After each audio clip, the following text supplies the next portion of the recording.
Good morning. Good morning, everyone. Welcome back. Thank you very much. Let's start day 2 with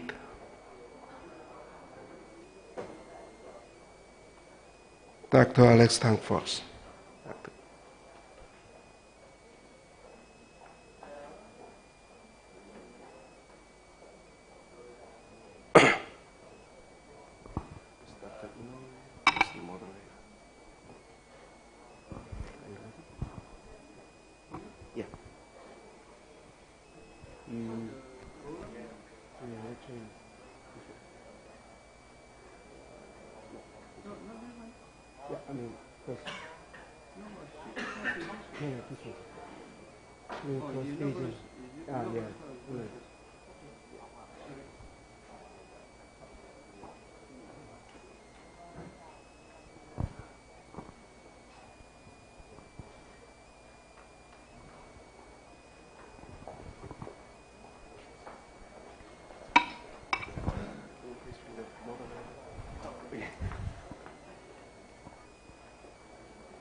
Yeah, first he will be the first.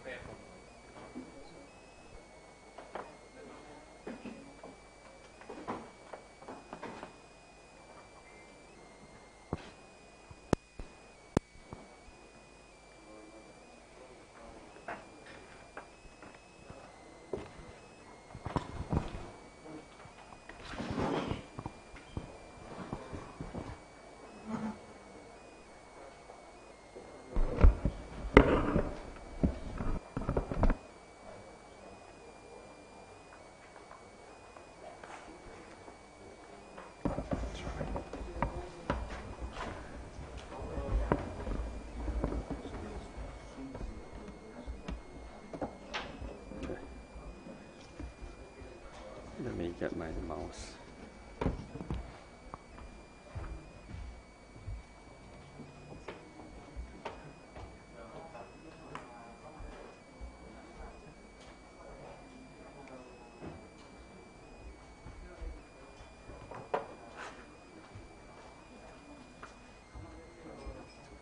I adjust resolution a bit. Let me set the resolution down. Happen with the connection.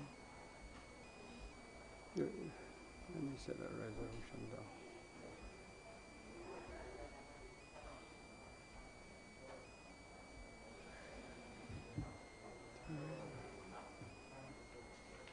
Display. The resolution. And just scroll down.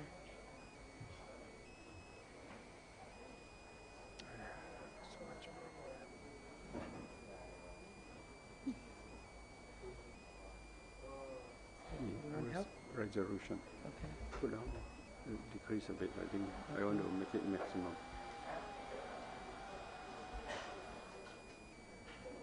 You want to this one? Okay. Black. And I think we should duplicate. Okay. Yeah, anything else, sir? Yep.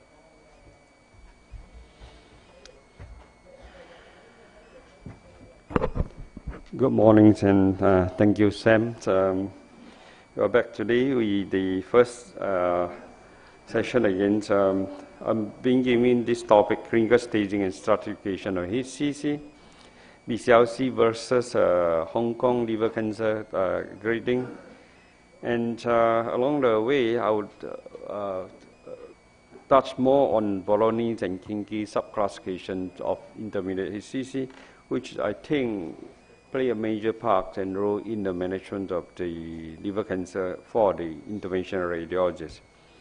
In the armamentariums in local and systemic therapy, not to forget, this is a multidisciplinary disease where all specialties are involved and we cannot stand alone, and combining all this treatment together we know we give a better clinical outcome. Every case has to be stratified according to their disease status, tumor burdens, clinical staging, in order to achieve a more optimal clinical outcome. And outcome prediction is the main goal nowadays. And this overviews of recommendation for treatment in the from the EASR has indicated that embolization, PI, radiofrequency, and a few other local ablative treatments, as well as the sorafenib, regorafenib, and the Lenvima has actually fallen into the strong recommendations of category 1A.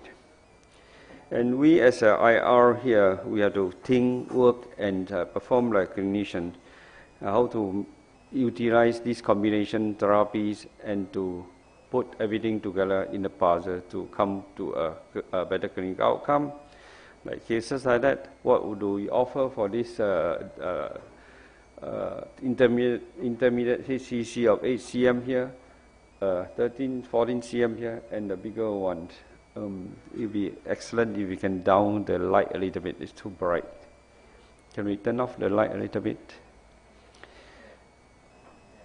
And the best available options for each and every patient is very much institutional specific, and it depends on what type of the equipment and facility as well as the capability you have. It is very subjective, and the technical competency as well as training of IR is very, very important in terms of the technical approach, selectivity, as well as the type of embolic agent has been chosen. Equipment ability, of course, if you have an angio CT system like that, you can do far better than normal 2D angio. Consumable clinical support, financial capability, and regulatory control also affect the performance and what option you can choose from. In the HCC staging, essentially we have to look at 3 categories: the performance status, the tumor status, and liver function. Among all the tens of the clinical staging, there is only one category or one staging in the whole set, which include all these 3 performance status in their staging exercise, and which have very significant and positive outcome, as well as affect the worldwide management of HCC. Hong Kong liver cancer group has more different perspective and less category which is involved, like bilirubin, which is very, very important in the categorization of liver function reserve and Child-Pugh score, but unfortunately it's not in. Let's look at the BCLC staging here. I think everyone in the hall here is familiar with this category: early stage, intermediate stage, advanced stage, and terminal stage, stage D, which is essentially best supportive care. But this is the Western standard. We go more detail on what needs to be done. Before we go on, let's look at what Hong Kong liver cancer staging system, which derived from 3,856 patients from Queen Mary Hospital from 1995 to 2008. And in this category, we know BCLC use 3 cm as a cut-off point to categorize whether it's early or early stage or intermediate stage. Whereas Hong Kong category use 5 cm as a cut-off point, right? And they even include intrahepatic venous invasion, early invasion of tumor less than 5 cm as intermediate, whereas BCLC categorized as advanced stage. And they are much more aggressive. We see that the whole exercise here is gearing toward resection, resection, resection.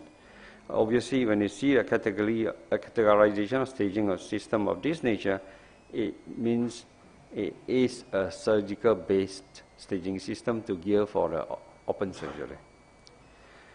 And from their data, it said that Hong Kong's liver cancer staging system has significant or better ability than BCLC system to distinguish between patients with specific overall survival time.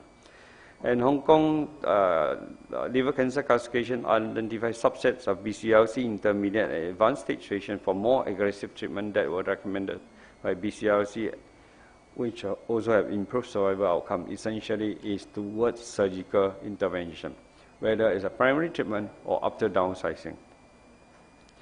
Comparison of HKLC and BLC systems show that in the HKLC algorithm, the median objective survival time of this patient will be 16.8 months as compared with 9 months by BCLC system by embarking on more aggressive surgical resection.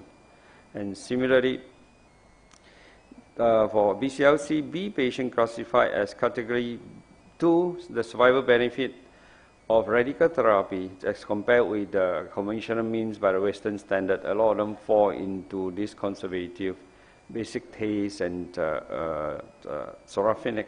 It has significant survival benefit, especially in terms of curative outcome. Comparison of HKLC and BCLC also show that if you compare with more aggressive surgical therapy, comparing with systemic therapy, the surgical intervention definitely have a better clinical outcome. This is the Hong Kong perspective. And they also combine ECOG 0 and 1 into one category. They really refine the stratification to 5 cm as cutoff diameter. They separate the classification of locally advanced stage 3B patients and with extrahepatic invasion of metastasis into stage 4 separately, and they have unique stage 5A for transplantation purpose.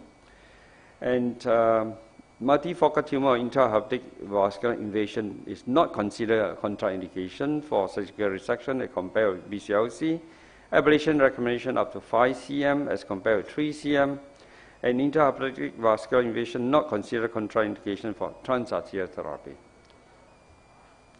You have more aggressive treatment giving better survival outcome and provide more careful patient selection in terms of liver function reserve. But looking at all this, this is a lot of surgical justification. Back to BCLC staging and classification treatment schedule. In 2002, we know that the theme we play on is curative treatment for early stage or very early stage SCC. However, after this cutoff line is palliative. They do not consider CTAs as a curative treatment option in terms of tumor control. Basically, because the way the Western IR performed CTAs is totally different from the super selective technique we are doing in this part of the world.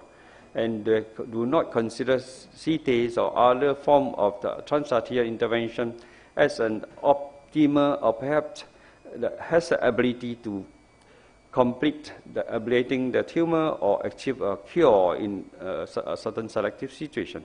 They totally discount this capability. That's why the classification is such that they do not consider TACE as a good option in the early disease, where we know TACE has actually had this capability if you get it right.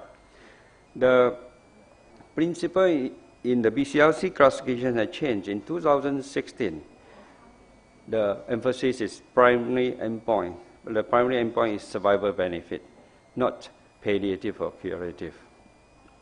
And this is this year, came out April this year. The ballgame has changed. These classifications emphasize on the link of the tumor stage with management strategy in a dynamic manner. And it come out with this new concept on treatment stage migration. Means that you want to downstage the more advanced cases to a lower grade and follow up by surgery or other means. This has actually transformed the staging system. A patient's staging is categorized on every occasion, every clinic visit you see them. Not staged from the beginning. They say earlier it was advanced stage C, 2 months later you still categorized advanced stage B, C, but in actual fact, they are already back to the intermediate stage B. This is very important, and also in keeping with the new developments of using the second generation targeted drug. We know sorafenib has been so-called a gold standard all this while, but this is obviously a bad gold standard. Sorafenib performed very badly, a lot of side effects, and objective survival benefit of 2 months after spend hundreds of thousands of dollars for the treatment per year. But with the availability of lenvatinib, which is classified as first choice treatment in US and Japan and many countries, and in Malaysia we try to get into our blue book, and this has actually revolutionized the whole treatment exercise for those advanced stage and intermediate stage HCC, and I've actually included lenvatinib as part of my treatment protocol for BCLC B2 and above. That actually turned the table around. We are able to downstage the patient and achieve excellent clinical outcome. Of course, if you fail the lenvatinib, you go to the second level, which is regorafenib or Stivarga. And newer drugs like immunotherapy, like nilotinib and Keytruda also come in a bigger way.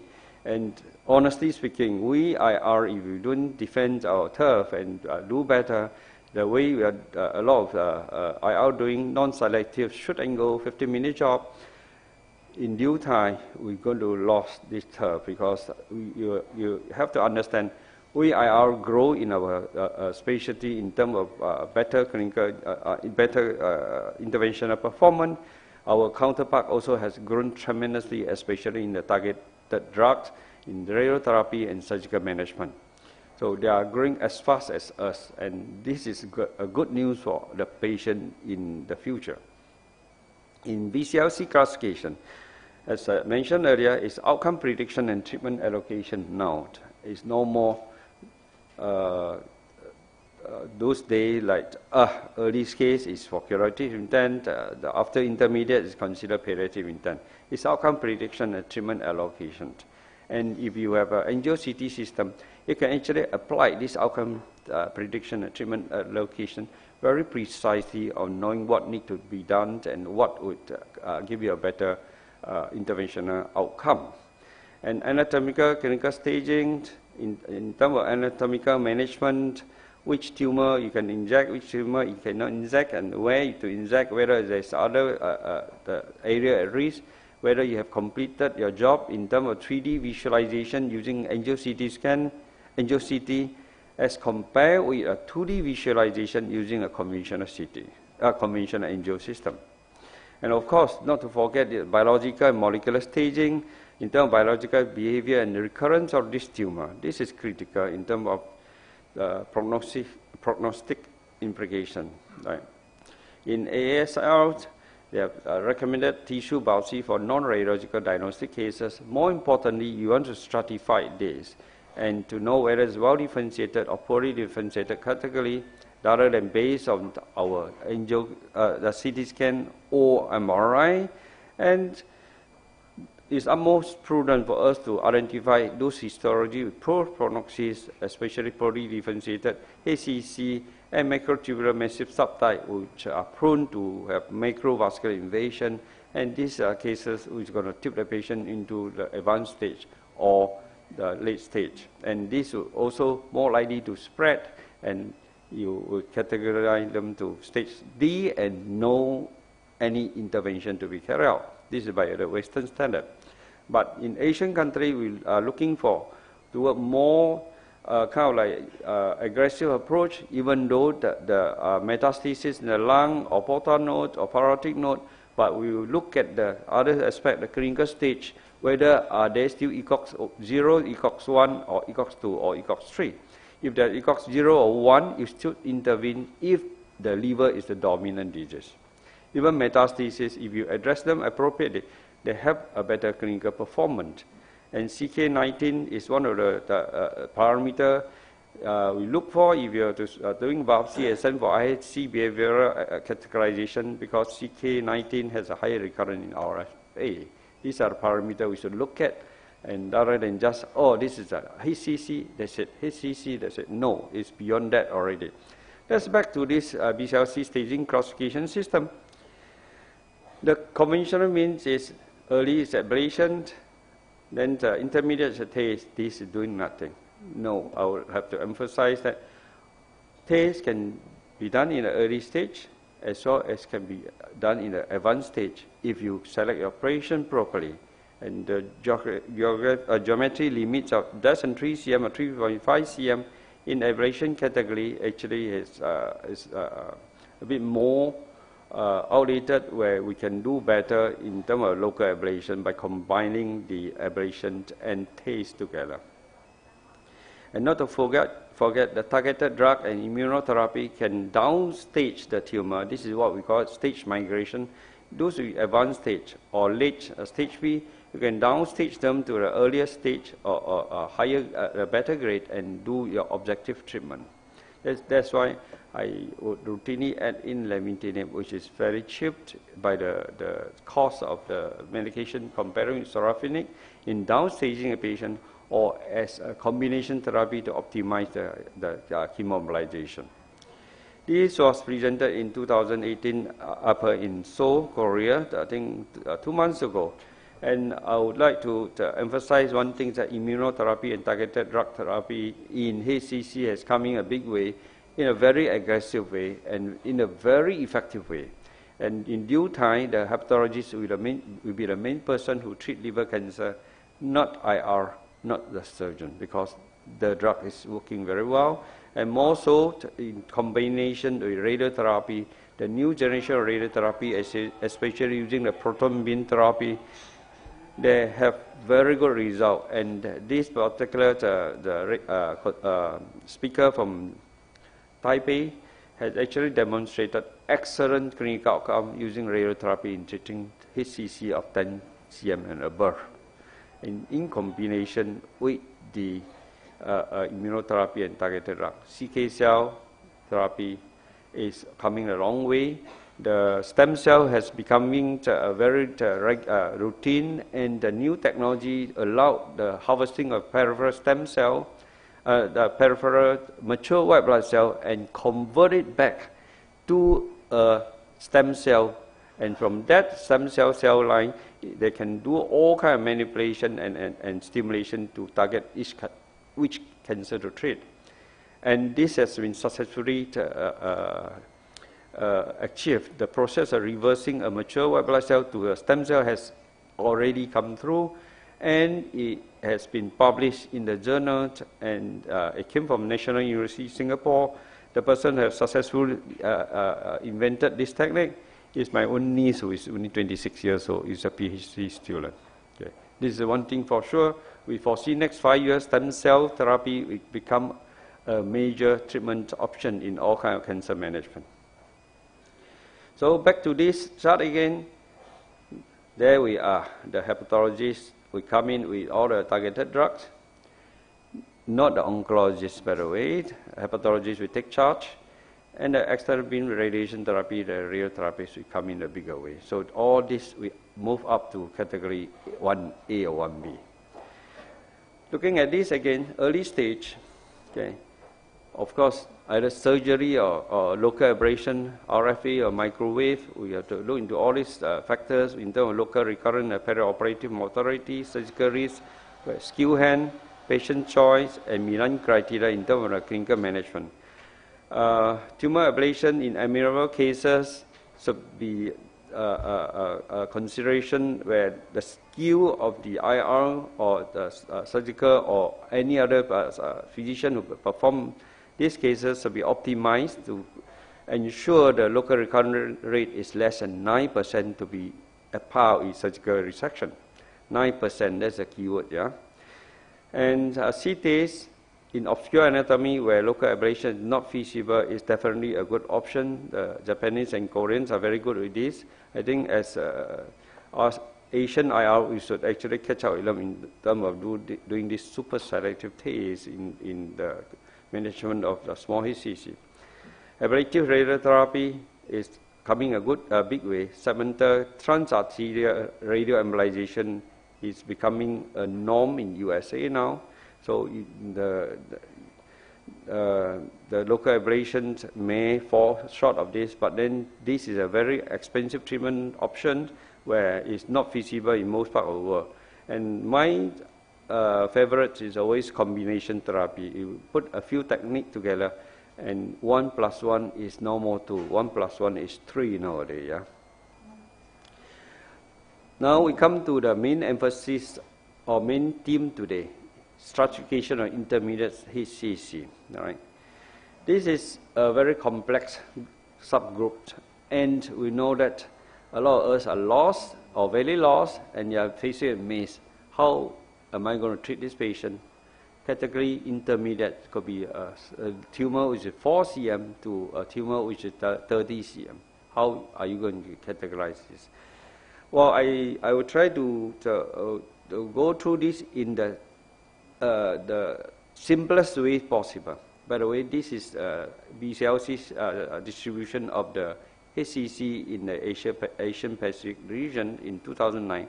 You see that stage B is 1/3 of cases, stage advanced is 1/3 of cases, and the other third is early stage. So we have to look at this, and this advanced stage, a lot of them, many things can be done to optimize the clinical outcome. And to the industry, this is a big piece of the cake, where a lot of businesses are inside here untapped. So we try to work together to achieve the goal.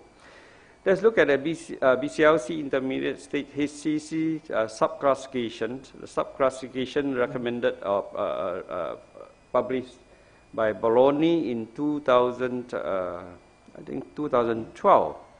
Essentially, they use these 3 criteria: Child-Pugh score beyond Milan up to 7, that means a tumor 7 cm and below, and tumor-related ECOG performance status. Okay. And they have included this portovein thrombosis, which is not in the intermediate stage. By the way, you have portovein thrombosis, you automatically go to the advanced stage. So based on these 3, in B1, tumor of less than 7 cm, in means less than 7 cm. Okay, ECOG 0, the Child-Pugh 5, 6, 7 is B1. Again, if it's more than 7 cm, it's B2. These are all good categories. As you move down the chart, if your liver functions is Child-Pugh scores is 7, and the tumor is more than 7 cm, it already automatically go to B3. And B4 are those very poor liver function, Child-Pugh score 8 and 9, any size, and ECOG 0 to 1. COSIC are those very poor liver functions and advanced. And portovein thrombosis, the moment you have portovein thrombosis, you go to COSIC. And we know portovein thrombosis is not supposed to be under intermediate stage. And based on this, the recommendation is B1 TACE, B2 TACE or radioembolization, B4 best supportive care, okay, and advanced stage is sorafenib. And B3, no recommendation. Do what you want. Go and see a Chinese singer maybe, okay, or conventional treatment. And you will see that the alternative option provided is so limited. This is obviously non-Asian. I don't mean to be racist. This is non-Asian. Look at what we can do in this part of the world. This is just a stratification in terms of survival on B1 and B4. Which is remarkably different. Let's look at Asian perspective. This was first published by Yamakado in 2014, 2 years after the BCLC intermediate stage subclassification. And you see that they classified to B1, B2, B3, they don't have B4. And they add in more thing apart from RFA, liver surgery, they also add in HAIC, hepatic arterial infusion, therapy, okay, into this category, which actually has remarkably different in terms of management outcome. And Japan here, being Japanese, they do not have radioembolization, so the recommendation is not there. So it's very much country specific.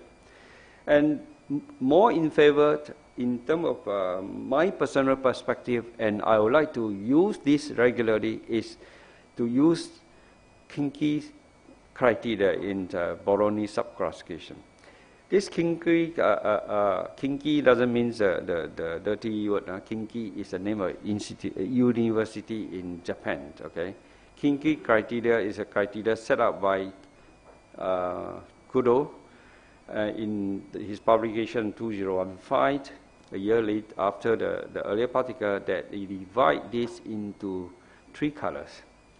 The color in blue are those less than 3 cm and less than 3 nodule. These are considered early stage by BCLC classification, and the treatment is resection or RFA, or local ablation. The intermediate stage we fall on blue and pink.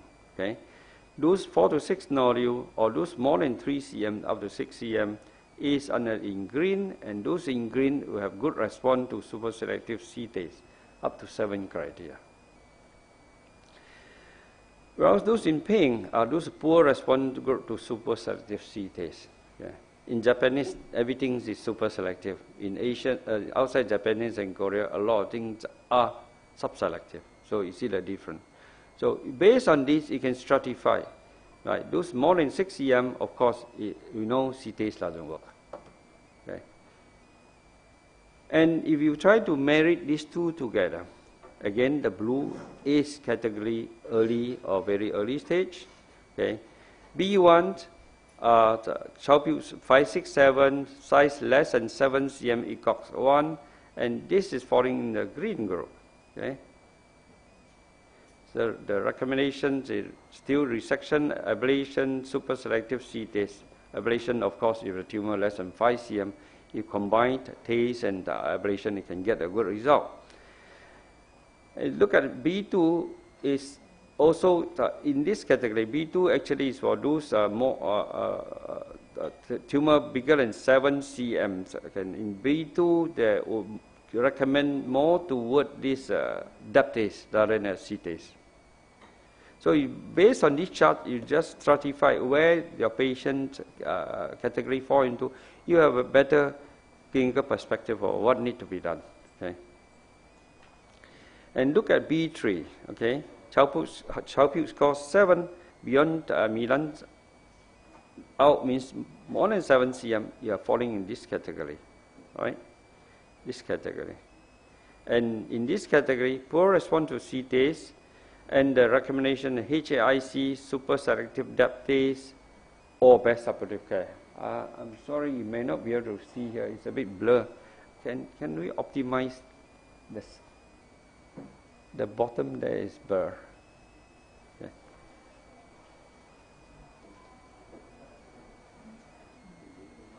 You can't read.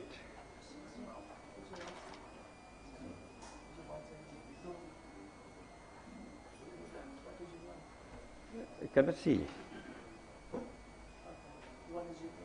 Can you adjust?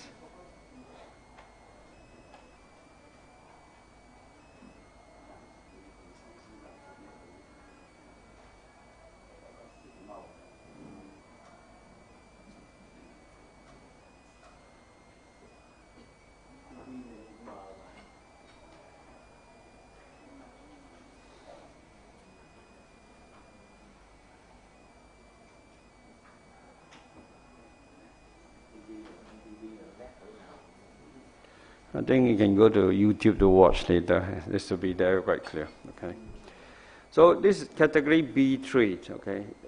B3 essentially it says CTACE is not a good option. You go for depth TACE or you go for the HAIC. Right. And this is a very meaningful chart in my personal perspective. It subcategorizes them to B1, B2, B3. And the kinky classification don't have B4. It's subdivided of B3A and B3B. Okay? And you see the concept of treatment strategy here. Curative intent for B1. Curative intent, if possible, for up to 7 cm for B3A. And B2, non-curative palliative. Okay? And B3B also palliative or no treatment. These are very bad cases. So you go falling into HIC or depth TACE category. Okay? Because B3B, they put in transplantation, ablation, or super selective CTACE category. These are their perspective.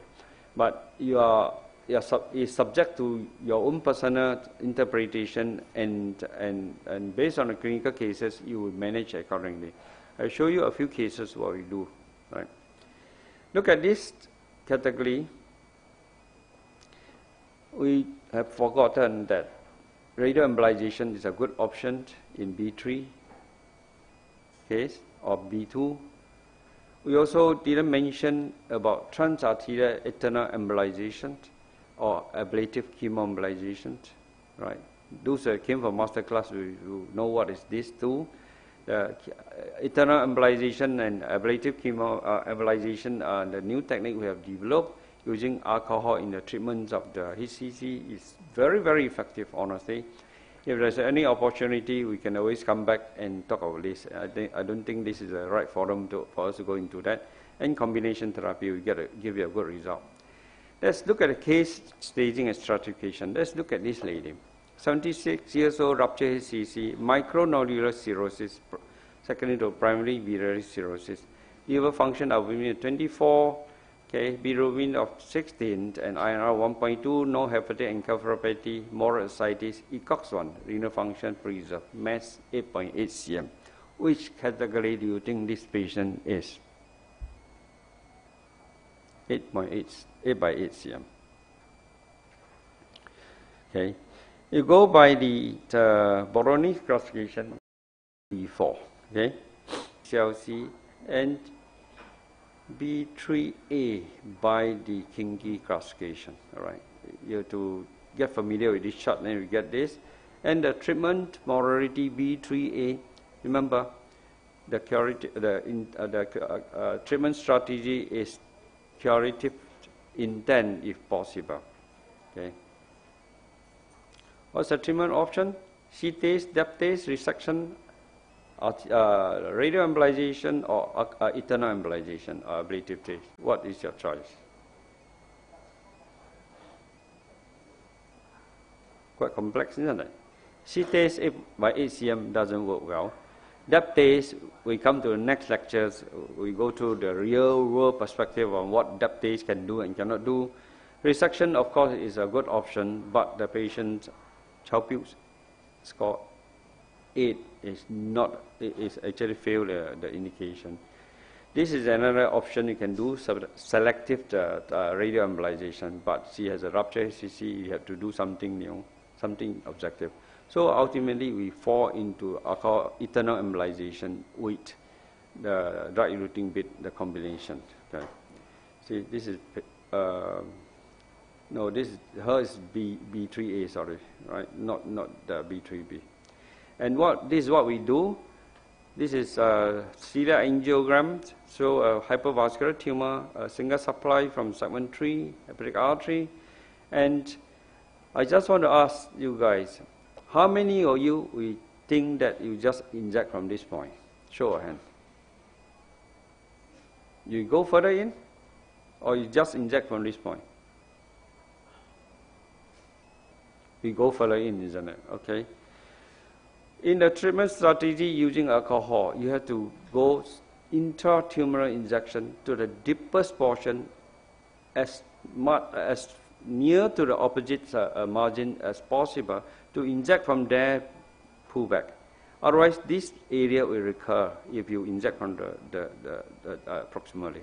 You never achieve the other end. You must stain the tumor up to the capsule. Otherwise, the correlator is set in, the disaster will come. So this is what we have done. Advance a catheter deep inside and fill out with ethanol. Okay, 66% ethanol backward. And as you go, if you have the whole tumor, then follow by tandem tase for the margin. We cover this in a lecture later. Okay. And this is after embolization. This is immediate on table. Right? And this is 6-week complete ablation of 8 cm tumor in one session, and complete ablation at 6 months. We already follow 12 months, see it's clear of the tumor. So a category which cannot be treated, we can turn the table around by combining the treatment, alcohol and dep-tase. This is quite straightforward. A5, 6 cm tumor, okay, intermediate B1, category B1, right?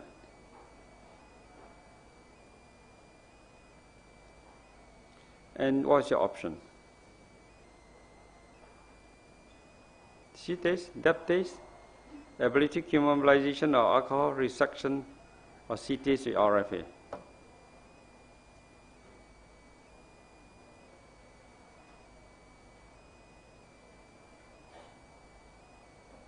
Well, we choose C-test with RFA.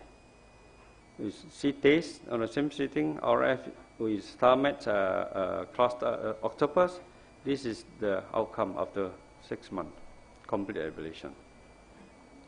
How about a large tumor like this?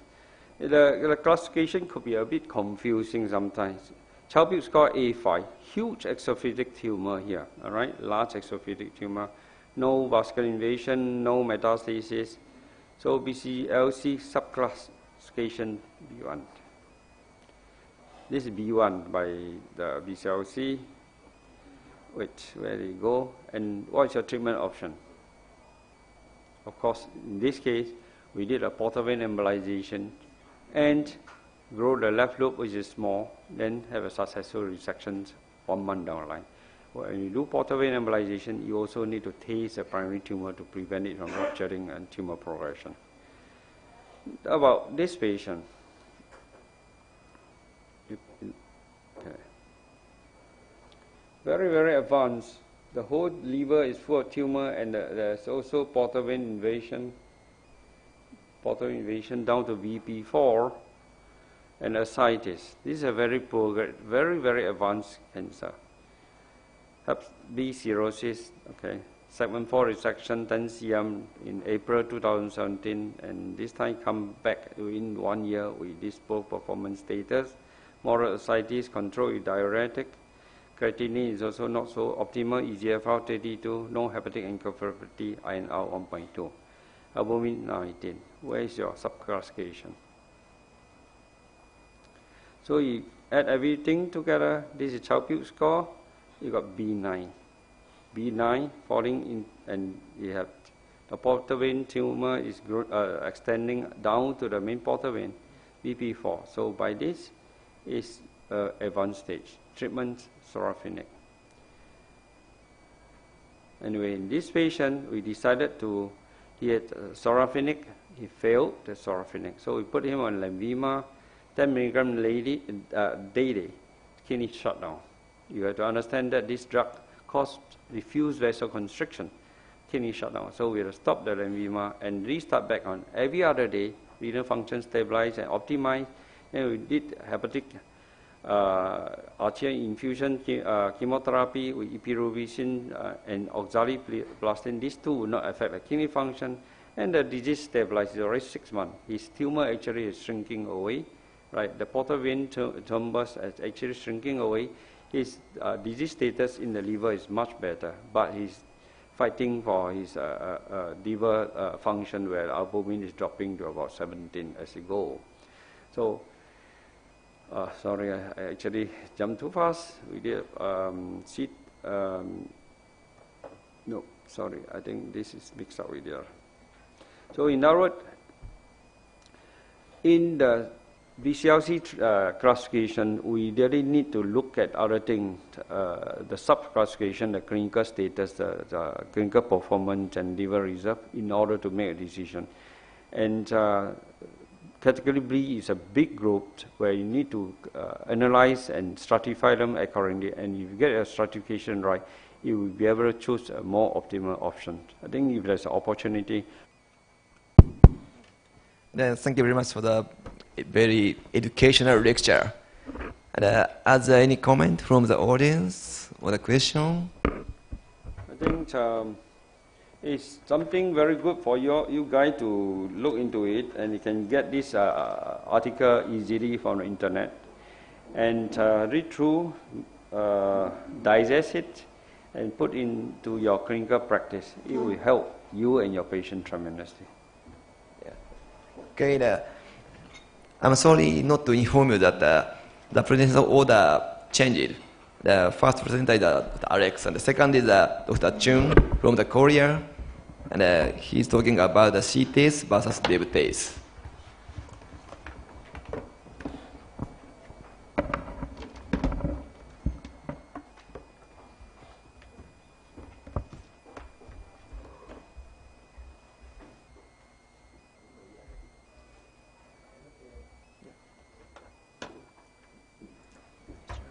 Yeah.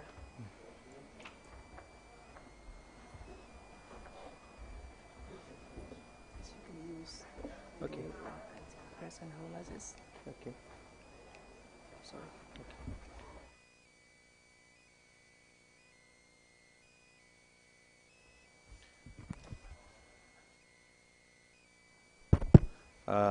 Yeah.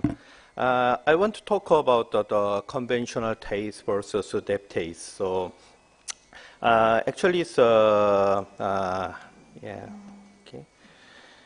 So first, I want to tell about the wide drug eluting technology for TACE. So we have many clear rationales, including the maximize drug delivery, and then the consistent better reproducibility of the method, and then long-lasting effect and the slow release of the chemo agent, and then this makes some lower systemic side effect. So.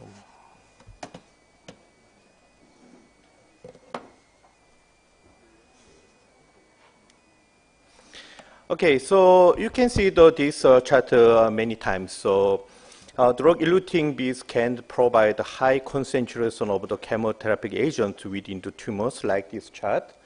And then drug-eluting beads can also provide excellent pharmacokinetics in TACE compared with the conventional lipiodol base like this. And then so these advantages from the DEV-TACE, we may expect a high tumor objective response and then the less systemic toxicity or adverse effect. So in 2010, the first RCT data between the DEV-TACE and the conventional TACE failed, providing the superiority of the DEV-TACE over the conventional TACE. So this study also didn't show any survival data. And then only this data showed that the better tumor response in more advanced patient and then the lower systemic toxicity in DEV-TACE. And this one. And the second RCT from the 2014 showed that the 2-year survival and objective tumor response were almost the same. So this trial was prematurely terminated. Originally planned to the 5 years, but terminated at the 2 years. And then this data shows the only one advantage of DEV-TACE over conventional TACE was that the post-procedural pain was very less to the. I cannot see this one. Yeah.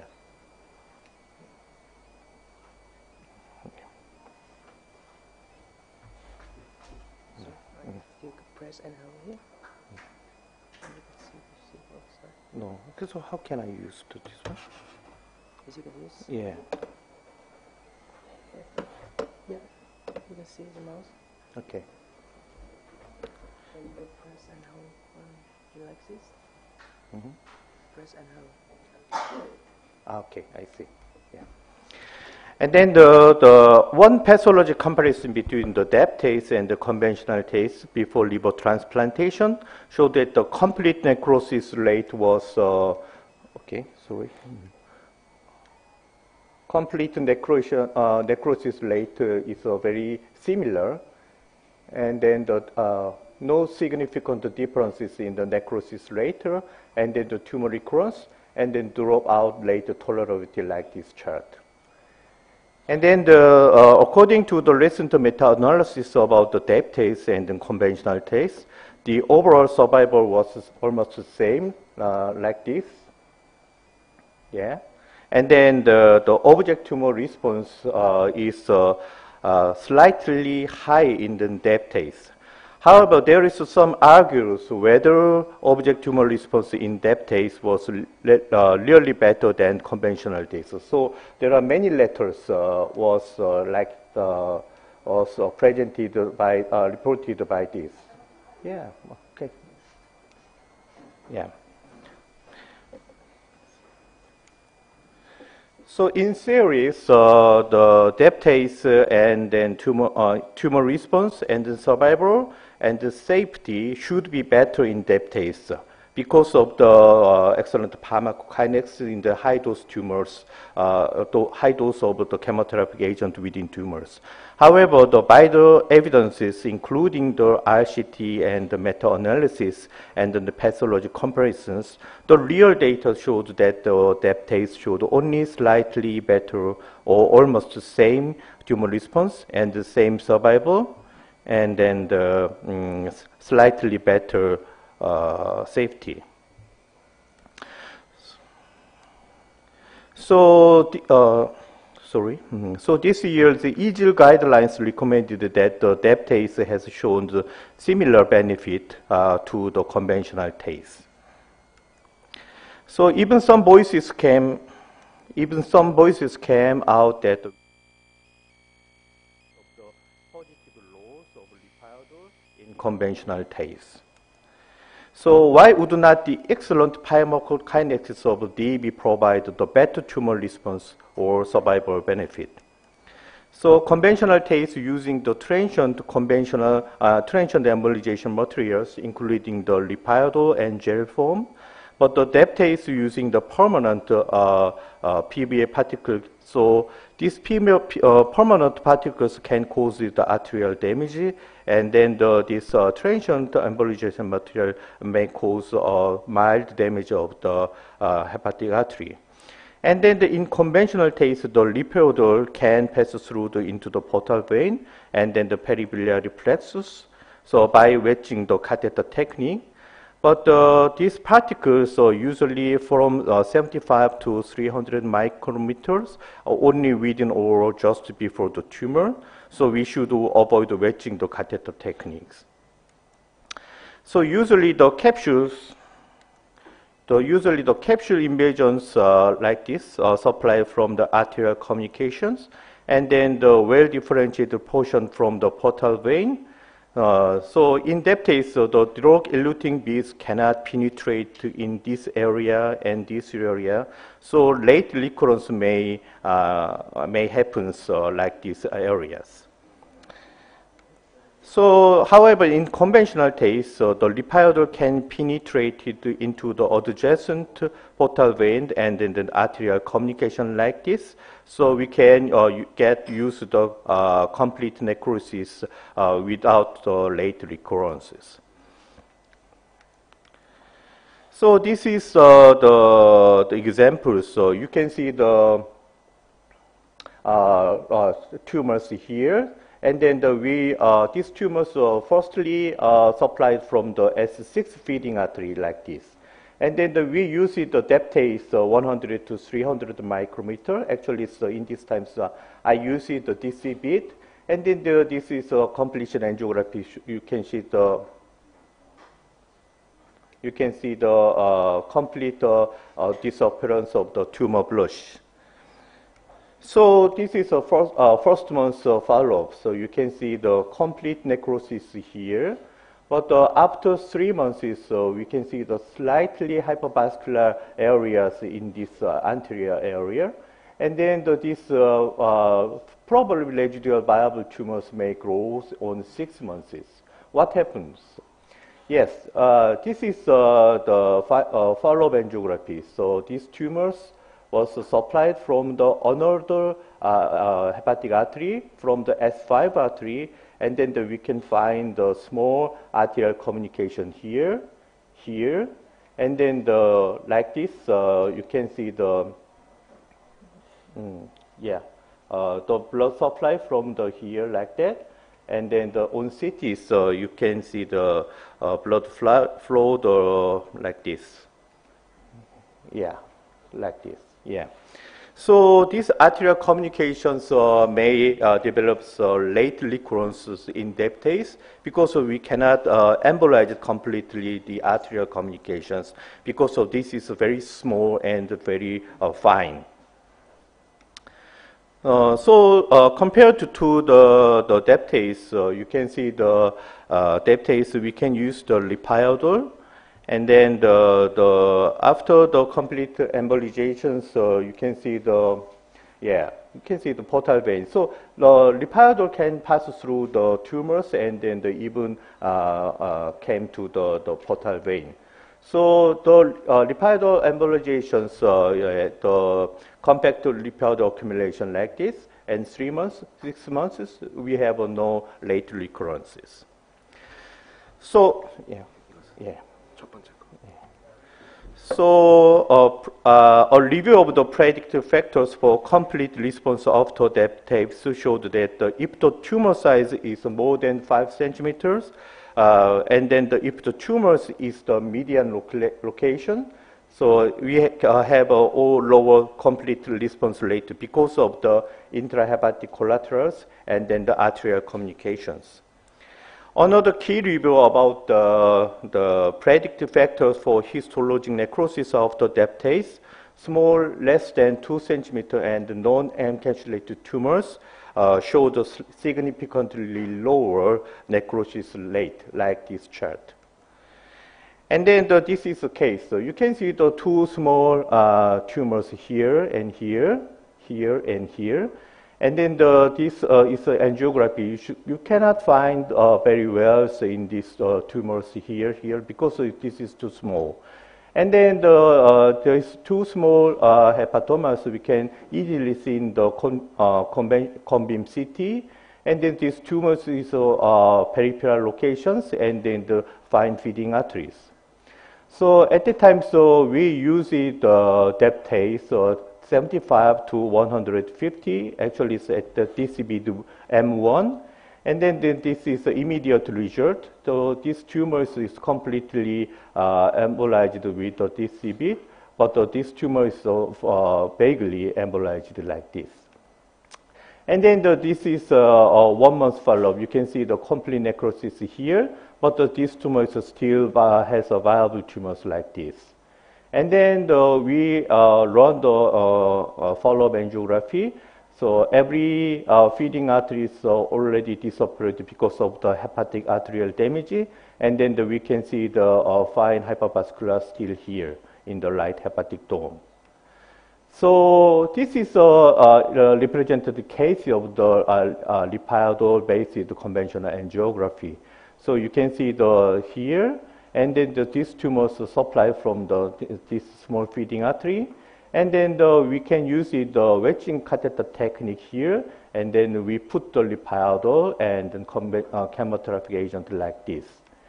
And then we can see the portal vein here. That means the lipiodol can pass through the tumors even to the portal vein.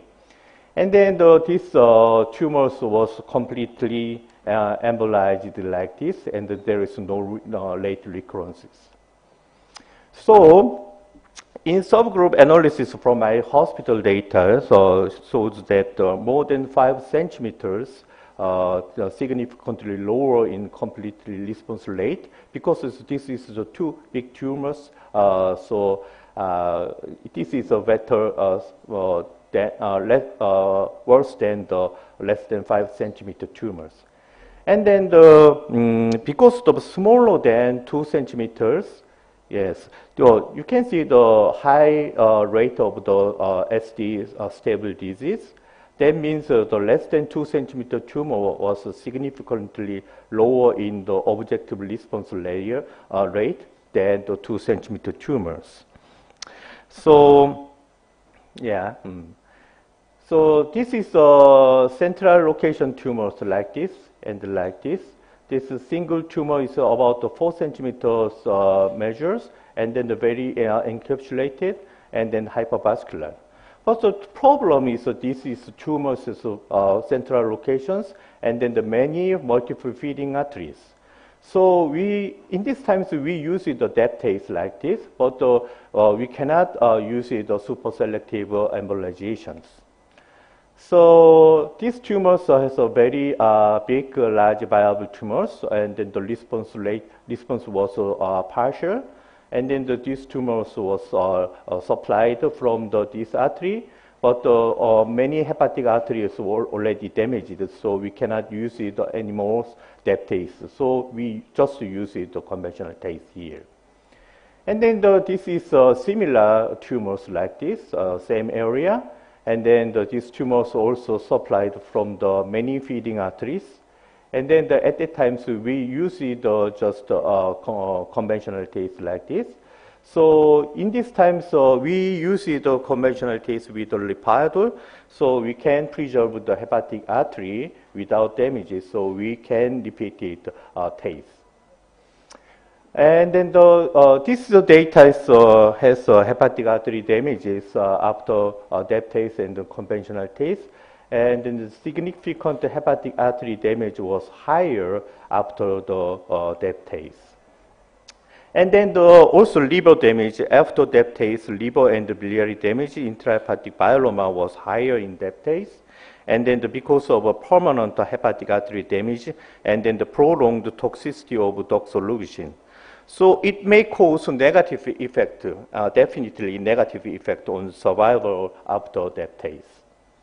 So actually, so adaptase is quite different from the conventional tase because of the limitation of the adaptase. Adaptase has a limited embolization effect in small and hypovascular hepatocellular carcinoma. And then because of these tumors, we have a weak arterial supply and then large portal vein flow supply. And then the adaptase has a limited in centrally located tumors, and then because of these tumors has many arterial communication, and then that may cause the late recurrence. And then the limited in the non-selective embolizations because of the more significant liver and bile duct damage. And then the repeated damage is also limited because of the significant hepatic artery damages after the days. So we should use it. Usually in interventional radiology, prefer to use the drug-eluting because for tase because of these advantages, excellent pharmacokinetics, and then the less post-embolization syndrome. And then we believe in some better tumor responses, but there is no evidence about that. Actually, so the less post-embolization syndrome, that means the pain is quite lower after adaptase. So we interventional radiologists usually prefer this technique because of this region. However, we should customize the indications because of we should think about the limitations together. So too small and then too large tumor has some limitations in the tumor response. And then the hypovascular and the non-capsular tumor has also limited response. And then the median and the central tumor locations, so we should use the super selective embolization, but in these cases we cannot do many times. And then we should avoid the lobar and segmental treatment because of the drug-eluting adaptase may cause the liver and the biliary and the hepatic artery damage more. So why would not the excellent pharmacokinetics and then the higher tumor responses of adaptase provide this better tumor response or survival benefit? This is because of the limitation in the adaptase. Actually, so this adaptase is a particle-based tumor. So maybe one-to-one comparison with the conventional tase may not be useful because of these limitations. So adaptase may advance in the future. Actually, so this is ongoing. So two limitations of adaptase. So relatively large particle can be overcome by the small size DV. This is usually 40 micrometers already appeared in this market by the Boston Scientific. And then the permanent embolization particles also has a problem. And then this can be performed by some biodegradable depth tests, including the gelatin, albumin like that. So this is my summary. So drug-eluting beads has excellent pharmacokinetics with improving the anti-tumor efficacy. However, depth tests did not demonstrate a significant superiority in tumor response or overall survival so far. Only post-procedure pain was significantly lower than the conventional test. And then depth test has some limitation in clinical practice related to the large sized particles and the permanent emboli effect. Therefore, depth test may demonstrate the better result in the customized indications. I already mentioned about that, the middle size, 2.2 from 2 to 5 centimeter, and then the hypervascular, and then encapsulated, and then the peripherally located tumors. So future advantage technology will overcome the limitation of current depth tests, and then they may bring significant superiority of depth tests over conventional tests. Okay, thank you for your attention.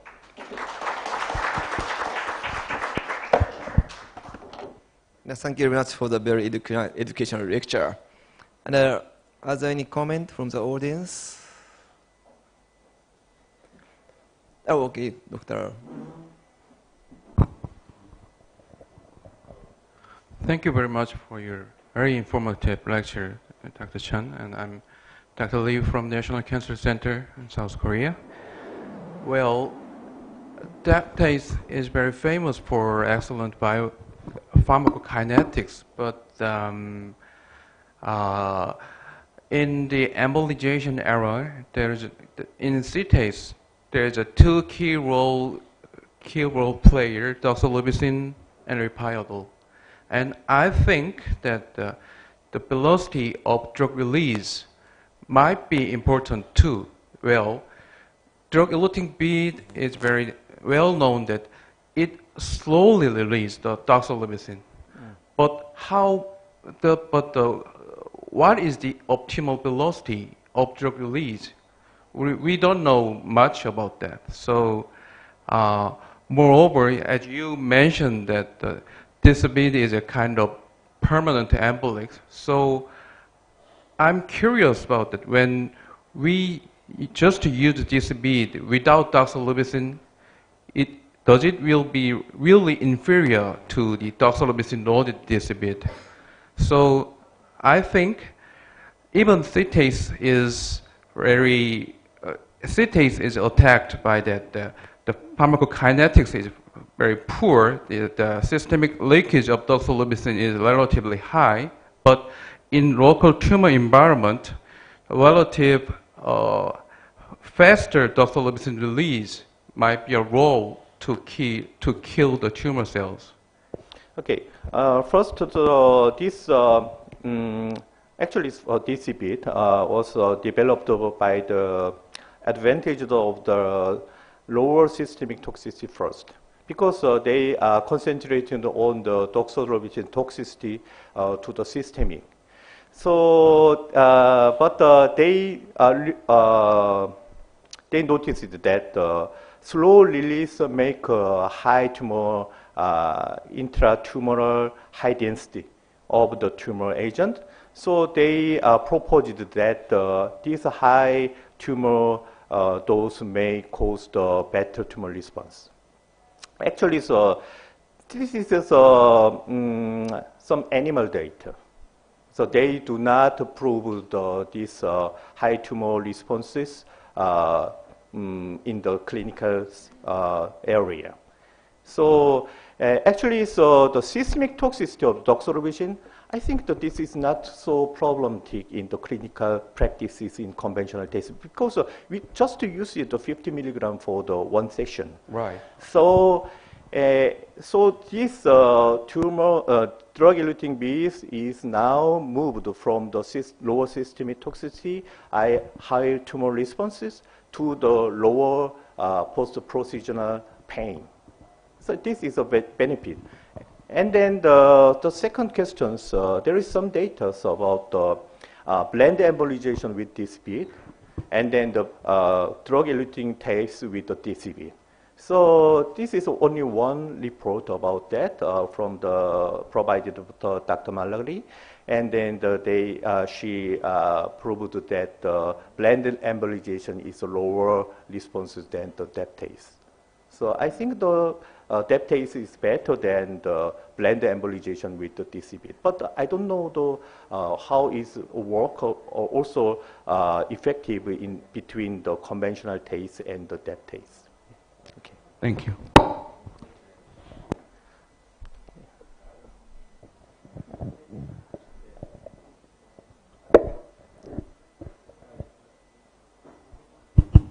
I fully agree with what you say. I think the technology is invented in such a way to replace the CTAs, but obviously it has failed. And LD50 is one issue where very uncertain, and whether the concentration of the chemo drug active is tumoricidal level or not, which is nobody know. I just want to ask you an honest question. What do you think is the future of deptase? Yeah, I presented already about the last slide. Yeah. This is, I think that this is a more ideal deptase, very small. Even the 40 micrometer, I think is it quite small enough? I don't know, the 20 micrometer. Yeah. Anyway, so the directions towards to the smaller drug-eluting bit. And then another one is the PBA is a permanent particle, so we don't like the permanent one.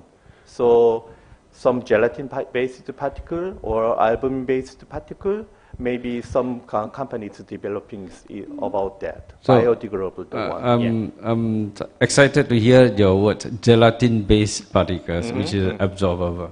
So if your thought is aligned with, along the line of absorbable embolic material, where do you think the position of deptase fire down the line? Would there be any kind of role at all? Sorry? Would there be a role of deptase in the TACE fire down the line? If they say the absorbable embolic material is already become widely commercially available. The reason I asked you is because we see more complications from deptase rather than what is intended to do. And a lot of these, the so-called advantages, okay, or less systemic side effect, okay, better clinical response, precision fights compared with CTAs, which are much higher response rate, this and that. Honestly speaking, it is industrial hype. Okay. Things are not there. Okay, that's why you say 50 milligram of doxorubicin, how much systemic toxicity you can think of. And we know certain drug eluting bit, 90% of the drug will be eluted within 1 hour. And that's about the time the doxorubicin eluted into the systemic circulation if you use CTAs. And if your CTAs is actually controlled very well, embolize them adequately, super selectively into a tumor, the systemic side effect is minimum. So a lot of these parameters are not true. Okay, not true. And I honestly see the future of deptase is very not so encouraging. Okay, because better technology is coming in the way. Just like yesterday, Terence presented the case of the renal denervation. It's just a flash of stomach and then gone. Yeah. That's my personal perspective. I think the future deptase is not encouraging at all. Thank you very much for your presentation. It's very, I think it's very educated presentation. We can see the whole thing about the deptase, and we can see the CTA and deptase is very good for us. In my practice, we have a lot of patients with the big tumor, which is bigger than 5 or 6 centimeters. In my practice, because with the deptase, we have the advantage of minimal post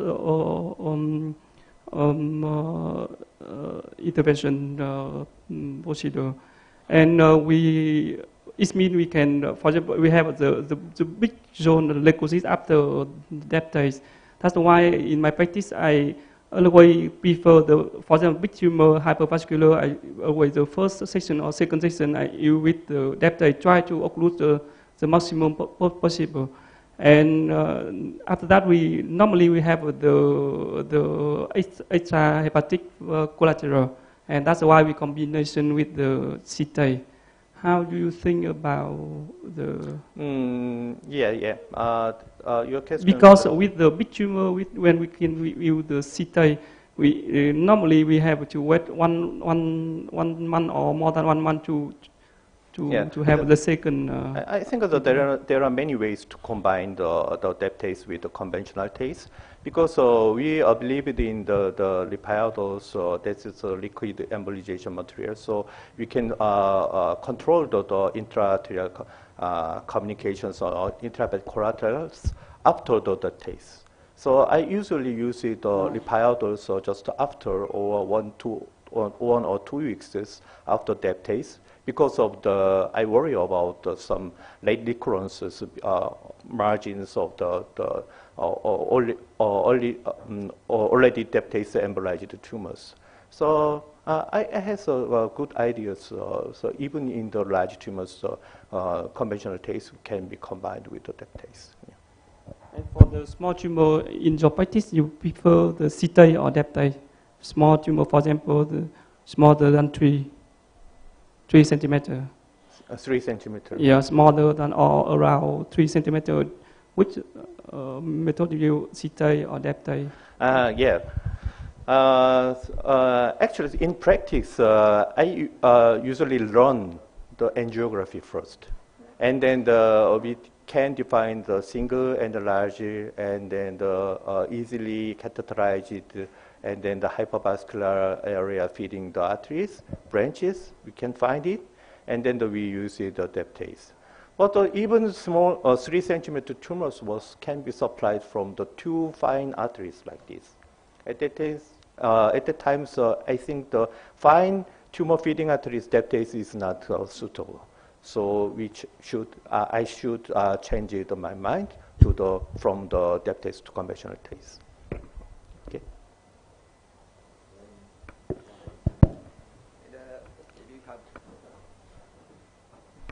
Maybe you have more questions about that. We have running short of time, so we would like to move to the next presentation. Thank you, Dr. Jung. Okay, so we move to the next topic. Thank you. So the next topic is pre-procedural planning in deptase for HCC. Dr. Ngô Lê Lâm from Bạch Hospital. Dr. Lâm, please.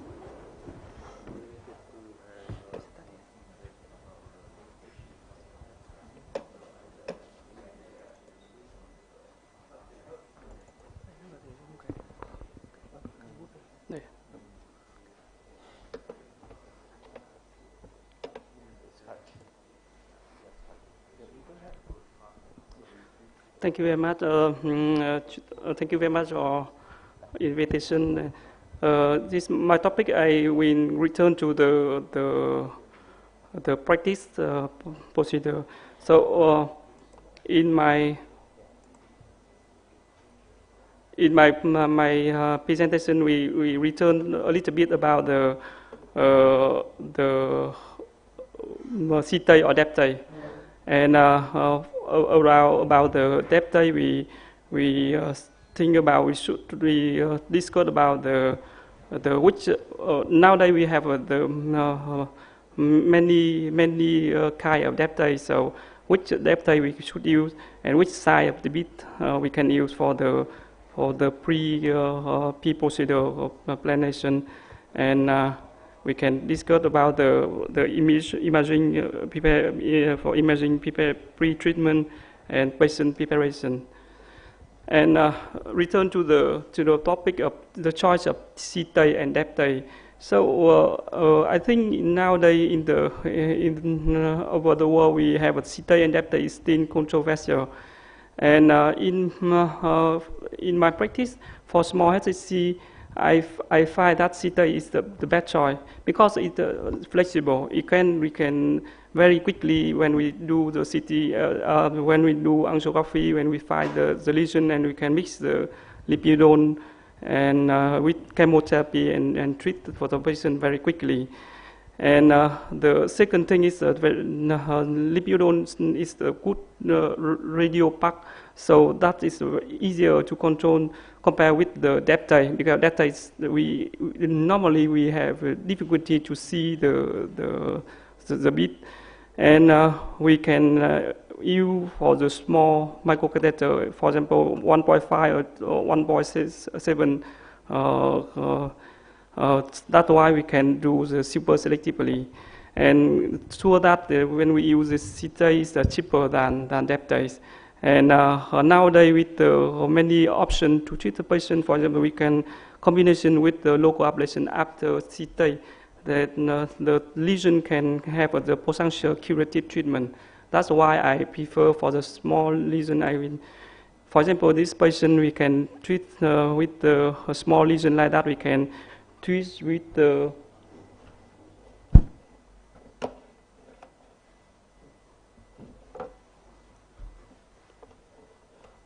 cannot see. For this patient with a small lesion like that, we can.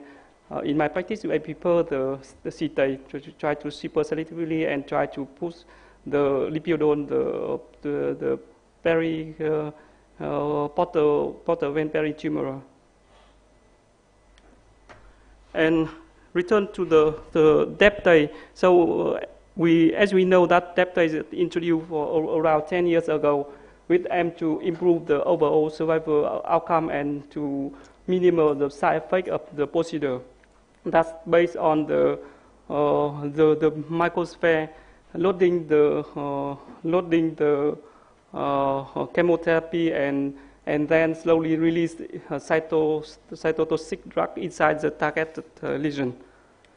That's why, for example, that the patient with the liver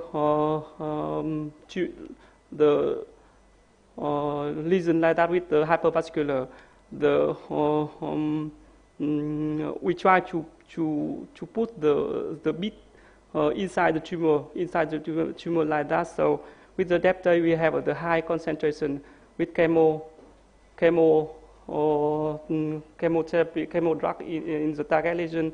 That's why we usually use the depth for the median side or to the big side, and especially when the patient have the poor hepatic function, because the less side effect of the procedure. For example, this patient, for example, with the big tumor, we can use the depth for this patient treated by DCB, reloading the doxorubicin, and finally the lesion was occluded totally. And the second thing for the planning pre-procedure, we know that nowadays we have many kind of bit. So in the cath lab we have normally in my cath lab we have some kind of bit. For example, from thermolipo we have a DC bit for a long time ago, and we have the hepasphere and have tandem. So we need to know which bit we suit you for the suitable patient, because each bit have a different characteristic. So we know that the DC bit is a kind of dark depth eluting bit that's at the beginning, and many operators have a habit to use this. And hepasphere is different between the DC bit and tandem. So after loaded with the chemotherapy, the bit can lag aside to the 2 to 4 times compared with the initial size. And the tandem is the size remains stable during the loading and storage, so it's very good for the small, I think, for small lesion. And depend on the loading. We know that it depends on each center. For example, as I saw that in some center, especially in the European country, the loading is not from the DSA room. It means they loading with the pharmacist. So that's very good for the procedure, because when one time we go to the super selectivity, we can have the bit loading and we can do very quickly. But it need to have the experienced interventionist to decide which side we loading for the patient. And in the many countries, especially in the Asian country, I think that we do with the technician angiography. We mix in the DSA room, and some operator wait until the angiography first was performed, and then we decide the side a bit, and which side a bit. As the Professor Chun talk about that, it means we need to do angiography first, and we decide the side a bit.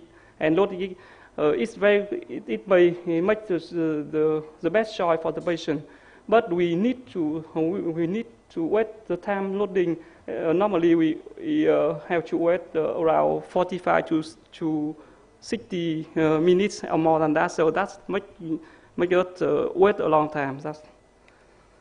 And when we choose the prepare the dose, we know that the loading is very different between the hepasphere and distribute and tandem. For example, normally with the hepasphere we loading with saline, and distribute and tandem we loading with the water for injection. And for the plan pre-procedure, we need to know prepare the patient. We know the contraindication the patient. For example, with the patient have the active cystic infection or something, or uncorrectable bleeding disorder, or disorder of the liver function, we need to correct before the procedure. And nowadays some controversy about the portal vein thrombosis, but we can treat for the patient if the patient have the portal vein thrombosis, if the liver function is good. And the peri-procedure medication we can treat for we can use the pain medication. We can use the keen painful for the patient, and we can use the antibiotic prophylaxis and gastroprotection can use before the procedure. And on imaging pre-treatment, we need to have normally we have the CT scanner, multi-slide, or MRI. And sometimes we need to have the additional imaging, for example, CT, the thoracic imaging to know so include the extrahepatic disorder before the procedure. And between the CT scanner and MRI, we prefer CT scanner because with CT scanner we have the large examination and high resolution. We can see clearly the vascular variation. We can see try to find the extrahepatic artery, for example, feeding to tumor. So with the CT scanner, we can predict the procedure and make the procedure quickly and more effectively, and especially when the tumor located in the subcapsular or in the boundary location. For example, this patient we discussed with the Alex Tang yesterday. With the patient with the tumor located in the right in the segment 6, segment 7, like that, and subcapsular, we can see the main artery supply the tumor here from the hepatic artery, but we can see maybe the patient have the extrahepatic artery from the right phrenic artery. And with the CT scanner, we can see clearly with the vascular of the tumor. So in my conclusion, for the procedure planning, we need to, before decide the treatment, we need to know, we should consider carefully which modality we can treat for the patient, CT or DEPT. Even as my Professor Chun tell that, so even in the procedure, we do the angiography and we decide the CT or DEPT. And because the DEPT is one of a kind of trunk arterial treatment, so we should analyze very carefully the tumor vascularity, tumor feeder from hepatic and extrahepatic system. That makes we can do the procedure quickly and effectively. And nowadays we have many kind of microsphere. For example, in my center we have a DCB tandem hepasphere and many size. So we need to decide very. We need the experienced operator to choose the best bit for the patient, and everything we can have to prepare for the procedure. For example, catheter and microcatheter, and the patient preparation is very important. Thank you very much. Thank you, Dr. Lam. Do you have any questions from the floor? No. Okay, we move to the next topic. The next topic is troubleshootings in TACI and DEPT, CT and DEPT. Professor Ho Jong Chun in Mary Hospital, the Catholic University of Korea. The topic of CTs and DEPTs is very hot now. Yeah. Okay. Okay, thank you. I want to talk about the troubleshootings. Actually, it's not conventional TACE, only DEPTase, because I want to concentrate about the DEPTase problems. So, yeah, there are many trouble scenarios in DEPTase. Actually, so this is based on my personal experiences. First one is the partial response due to the incomplete embolizations. Incomplete embolization may be caused by the inappropriate DEP preparations and injections. And then sometimes we miss it, the feeding artery, especially usually from the extrahepatic collaterals. And then the second one is the feeding artery spasms or some dissections. And then another problem is we easily see this phenomenon, the vascular lake. So we should manage this vascular lake phenomenon. And then another one is, this is very rare, but sometimes it happens, the skin damages from after the DEPTase. So I won't describe how can manage about this one. And then the first one is inappropriate DEP preparations. So this is a single nodular hepatoma cellular carcinoma here. You cannot see this one. Yeah. Yes, and then this tumor is feeding from this artery. So we use the doxorubicin 50 milligram and DCB 100 to 300 micrometers. At that time, so we don't have any tandems or more smaller DCB M1 like that. And then at the time, so we use the 10 millimeters of BGPAX 320 meters. And then this is the final angiography. You can see the complete disappearance of the tumor flush on the angiography. But this is angiographies. And then, yeah. And then this is immediate cone-beam CT. So you can find some DCB particles within, actually it's contrast media within the HGCC nodules. And then this is a 1 month follow-up. So you can see some contrast enhancement within the tumors. And then this is a follow-up selective angiography. And then yes, this is 1 month of follow-up angiography, almost the same before the DEPTase. So what were the problems? Actually, I used the depth taste from the 2010, and then I think this is the initial bad experiences. Yes, this is my preparations. I think that this is almost same with you, and then like this, yeah, preparation, yeah, and wait 1 hour, yeah, and then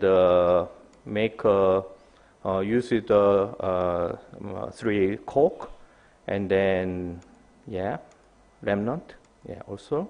And then mix it with the contrast media, and this one.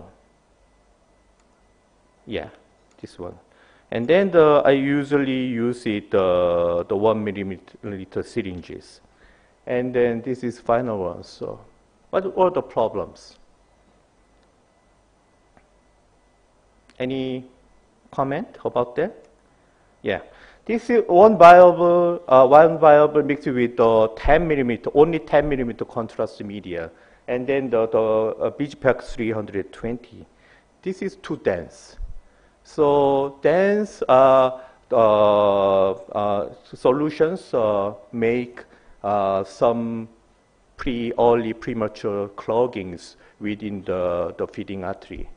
So this is my initial bad experiences about that. Now we change it. So we use it 40 millimeter of the BGPAC, and then we use it lower iodine 270.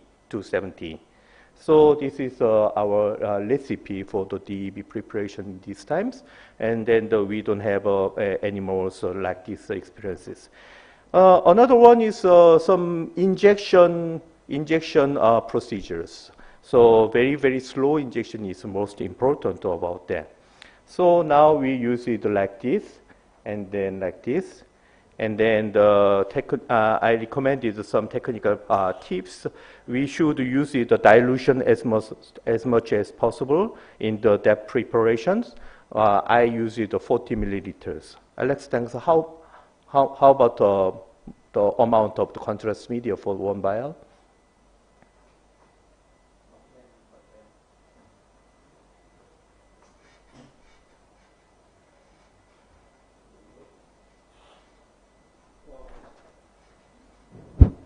I'm actually a bit different. It's, the 2 mils I dilute into 10 mils, 70% contrast.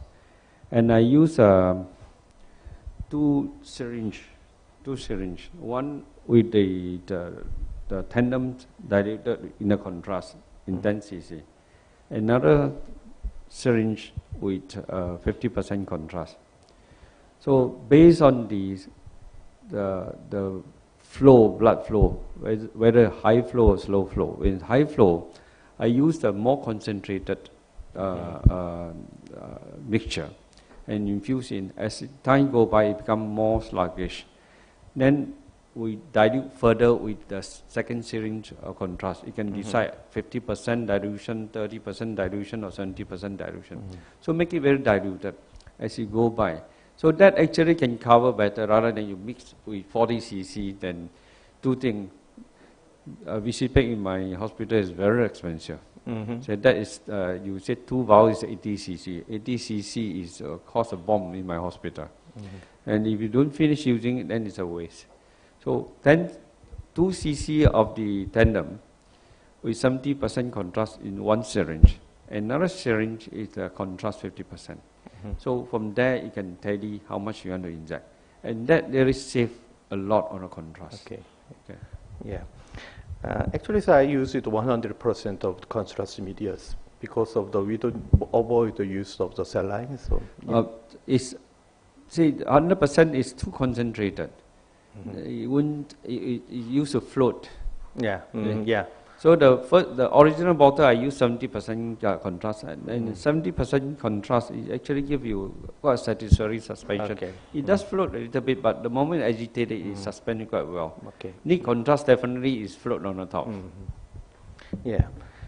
And then I use it the lower iodine media. So BGPAC 270 is 1.5 times lower viscosity. So low viscosity is also important one. And then the injection technique is also problems and important. And the very slow injections is impossible.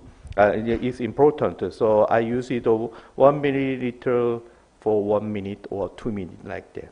And then this is a very famous one. So we should not use the catheter wedging technique because catheter wedging makes some proximal pluggings. Can I ask you a question Yes. at this moment? If you have 80 mils of the mixture, you give it 1 ml per minute, how long will you take to inject? Yeah. Yeah. Actually, it's a long time. Not within an hour. My second question is, do you inject some vasodilator or do you give lidocaine? Yeah, before next embolization? one. Yeah. Actually, so in 2010, some United States guys told me that they use it 3 hours for the one deptase procedures. That means a very, very slow injection is important. Anyway, yeah. And another one is sometimes incomplete embolizations by the missing feeding artery. Yeah, so we should use it some COM-beam CT just after the deptase. So you can see that this is original hepatocellular carcinoma originally here, and then this is immediate COM-beam CT. So you can see this tumor was completely surrounded by the contrast limb. That means this contrast limb is 100% complete. That means complete necrosis in the futures. So actually, I reported about that. So we call it the contrast saturations. So complete contrast limb means complete contrast saturation. So we made a retrospective analysis of the CBCT immediately after deptase.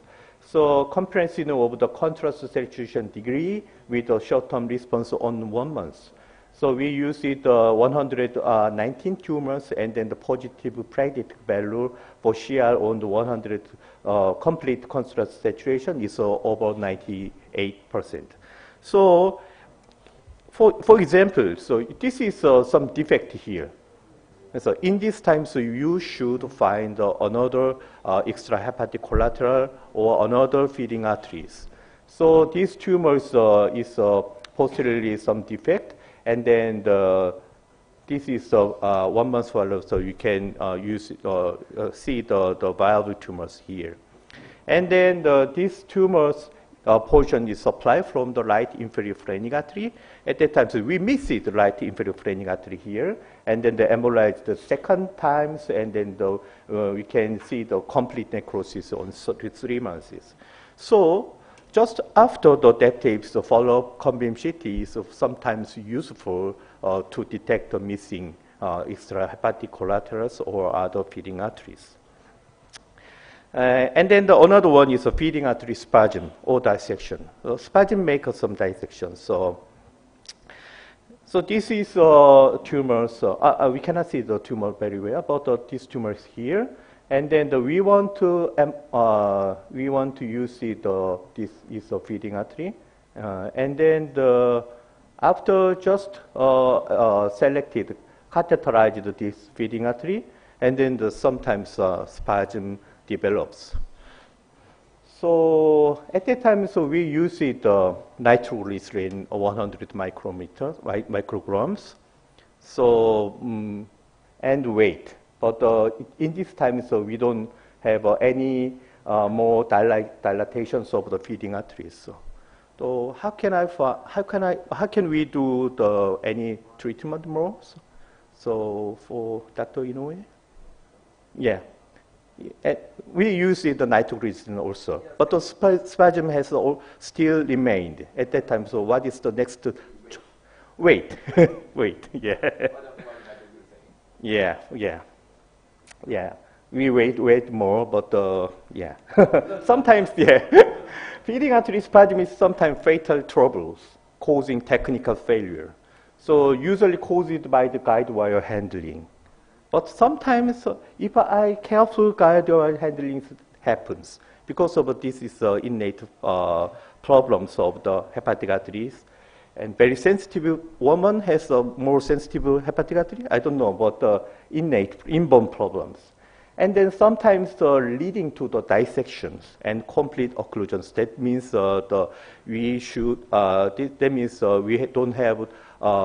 we cannot open the doors anymore. So prevention is very important. So careful and gentle guide wire handling is more important. And I always use the pre-medications with nitroglycerin. Sometimes sublingual, sometimes nitroglycerin patches. And then I habitually use the nitroglycerin arterial injection just before the guide wire insertion, 100 micrograms. And then my cardiologist told me that we can repeat the 100 micrograms nitroglycerin every 10 minutes. Every 10 minutes intra-arterial injection is not dangerous. It's safe. So I usually use the nitroglycerin. And then if really the spasms happens, we can use it just wait, and then the repeated nitroglycerin infusions. And then sometimes I use the balloon angioplasty, but balloon angioplasty is always failed. But yeah, because we do not anymore wait. We cannot anymore wait because of the time shortage. And then recently I used the papaverine. So papaverine arterial infusions originally used it for the cerebral some problems. So they called that the papaverine can do the chemical angioplasty. So at that time, so we used the papaverine. And then we use the papaverine here, like that, completely canalized and dilated with one vials. Papaverine, one vial has 30 milligrams, like that. And then the papaverine, I don't know this drug well, but this is opium alkaloid, and then the strong vasodilator through the direct actions on smooth muscle cells. And then papaverine also prevents vasoconstriction secondary to the various stimuli. And then this is a very transient effect.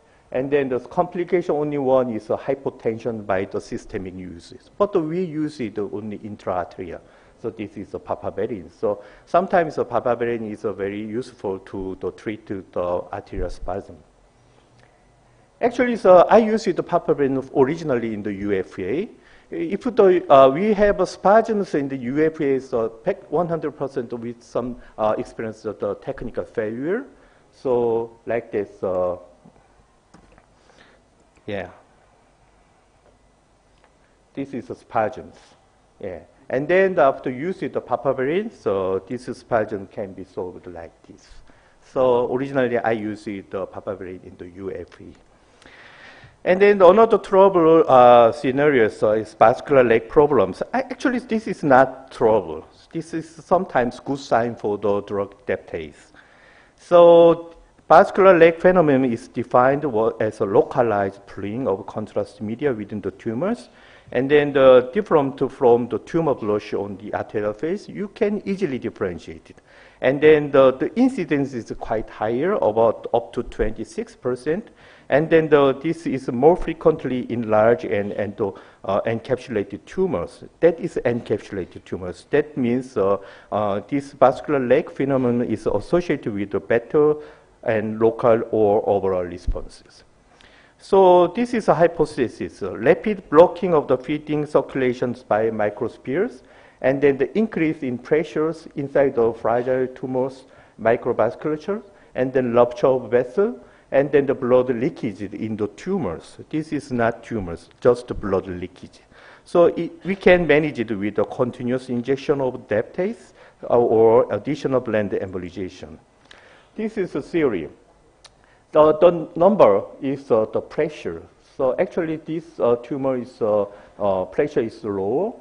And then after adaptase, this tumor, this feeding artery is pressure is lower because of the embolization.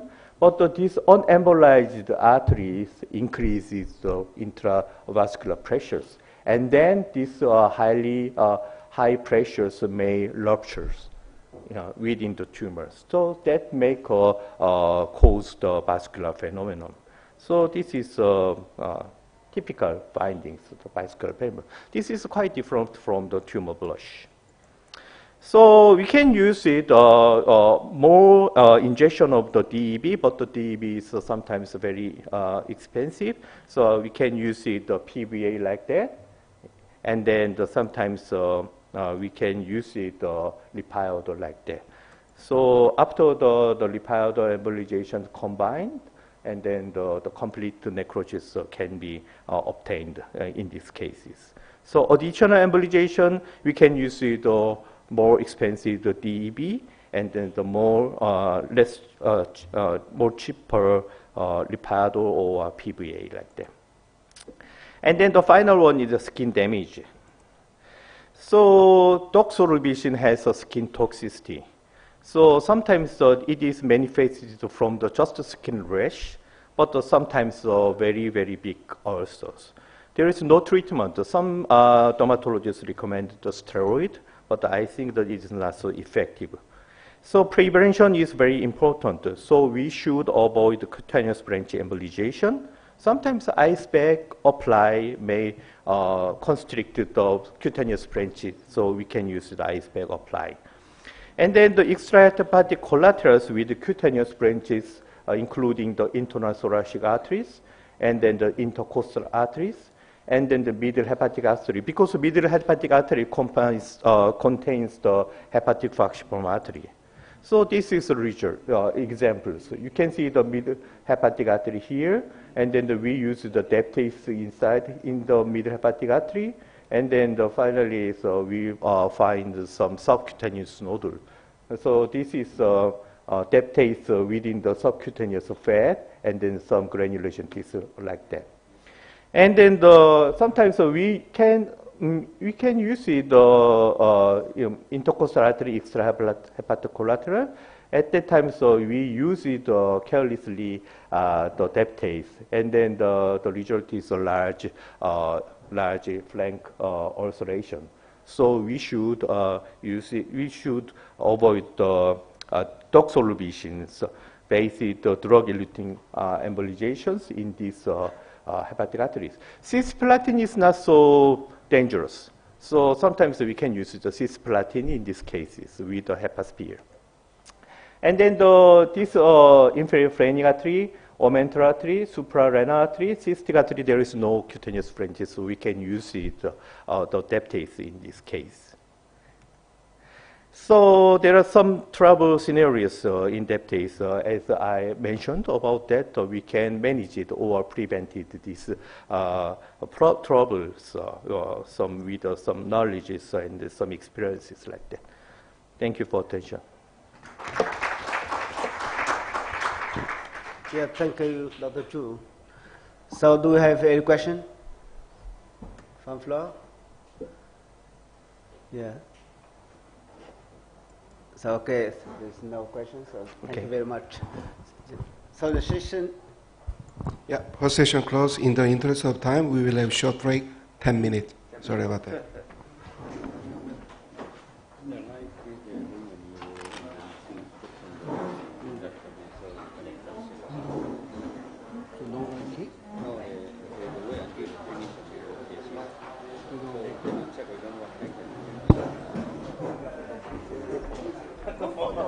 Before lunch. Before lunch. Yeah. And can you please check the doctor just mentioned? Có cái thằng gì đó.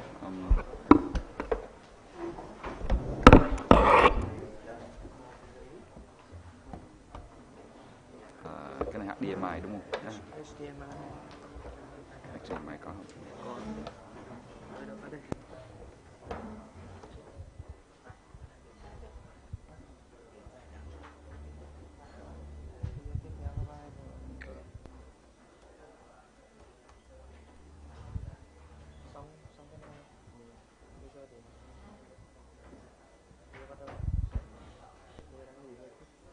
Rồi, HDMI có rồi ha. Dạ.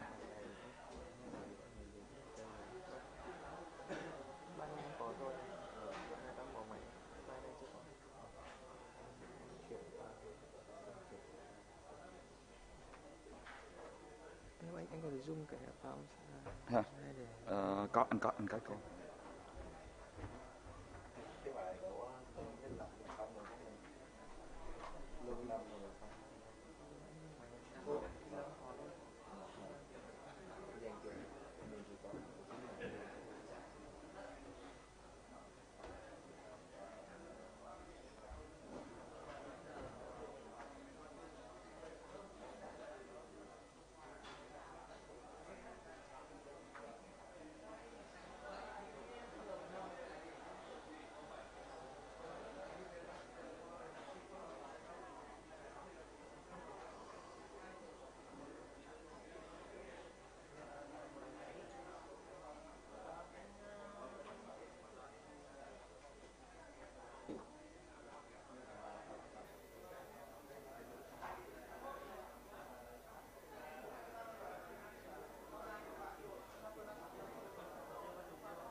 em thấy nhá. Đã cầm. Em mày đang cắm máy này thì mày lại bảo nó lên thế đó. Nhưng mà đây là bây giờ họ xoay người lại thế này thì họ chỉ không được. Đấy bây giờ nhá, thế này nhá, ví dụ này nhá. Ok, cắm vào đây. Đó, em cắm đi. Cho anh đặt trước đây đúng không? Nhưng bây giờ họ muốn quay lại đấy chỉ trên màn hình này rồi. Em chỉ đi. Sao nãy lệch tính nhỉ? Em chỉ đi. Ok. Hơi chuẩn. Thảo thế. Hồi nãy kiểu chị này ông ấy phải chỉ ô góc này này. Không. Gì mà chỉ. Kiểu. Cái này là kết nối đa điểm không gian, em hiểu không? Em chỉ đâu màn này cũng được, màn này cũng được, màn này cũng được. Nó là đây này, nó là tất cả các con này. Được, ok.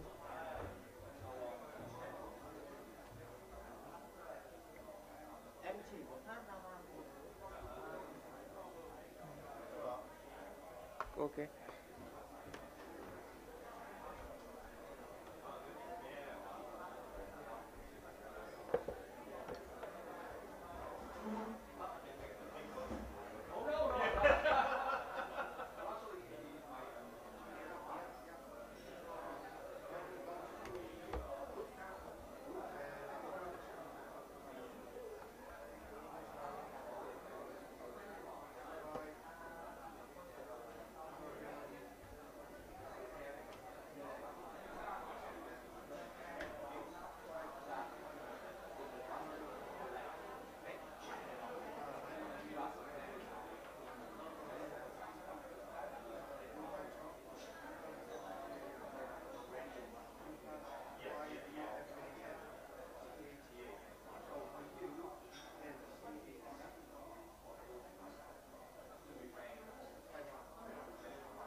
なんでこんないっぱいあるの？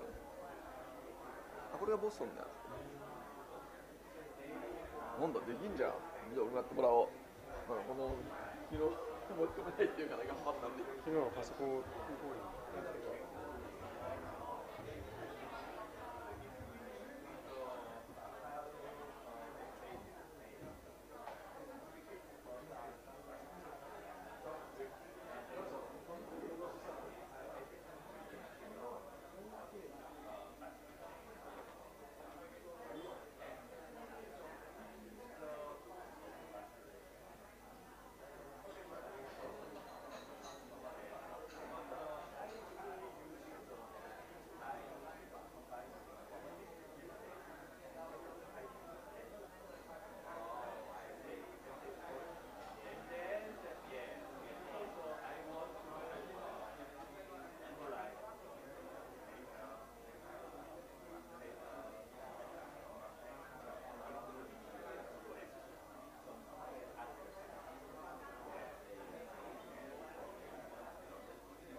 Hello.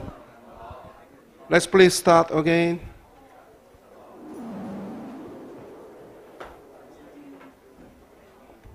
예, 교수님이 조장이십니다. 거기 있나요? 예, 여기. 예, 여기.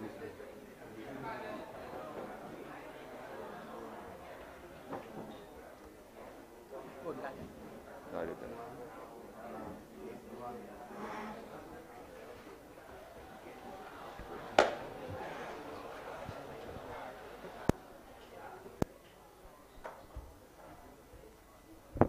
Okay. Please sit down, please. Yes, we are going to open the next sessions. Yes.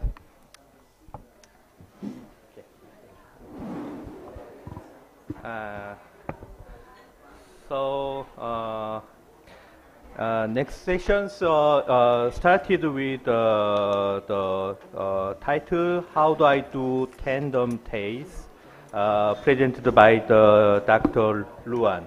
Yeah, please. Yeah. Thank you, Chairman. Good morning, everybody. So today I'm very honored to receive an invitation from Boston Scientific to give me a chance to sharing my experience in my hospital for using the Tandem 40 micron. So first of all, we had to take a look carefully for the, in general of the XCC.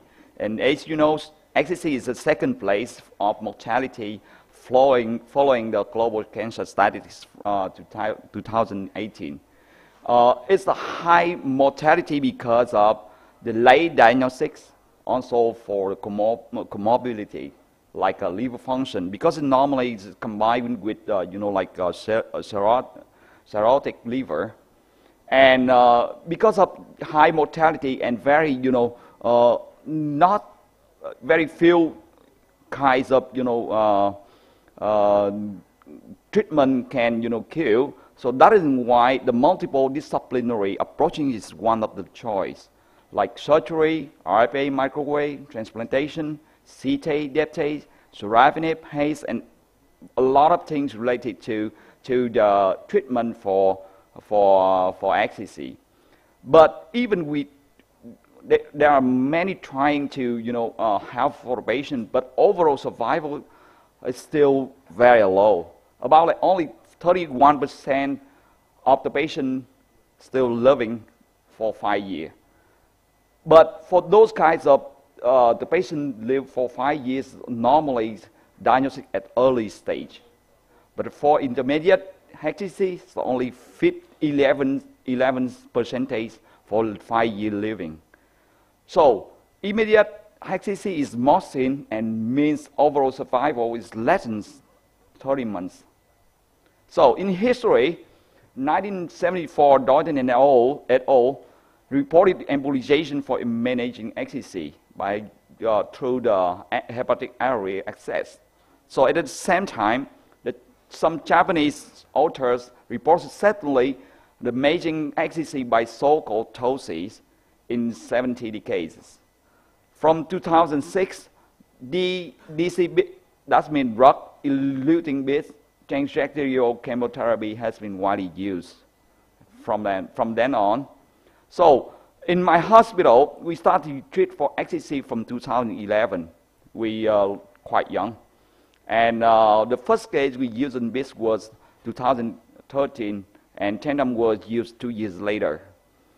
So during our practice daily, we recognize many failure, many uncomfortable when we're using with the BIS. So that is why we started using Tandem 40 from early month this year, and now it's routinely. And in my hospital, we stopped using the microcatheter 2.7 because it's too big and too big and cannot, advance far enough to inject the BIS and or the conventional TACE. So that is why we totally change into, the smaller microcatheters such as 1.9 to 0 or sometimes to 1.7 from microcatheter from neurointervention. So in our hospital, we still using BCLC as the classification for tumor and for choosing to choose the option treatment. We normally treat the patient with a TACE at the intermediate stage.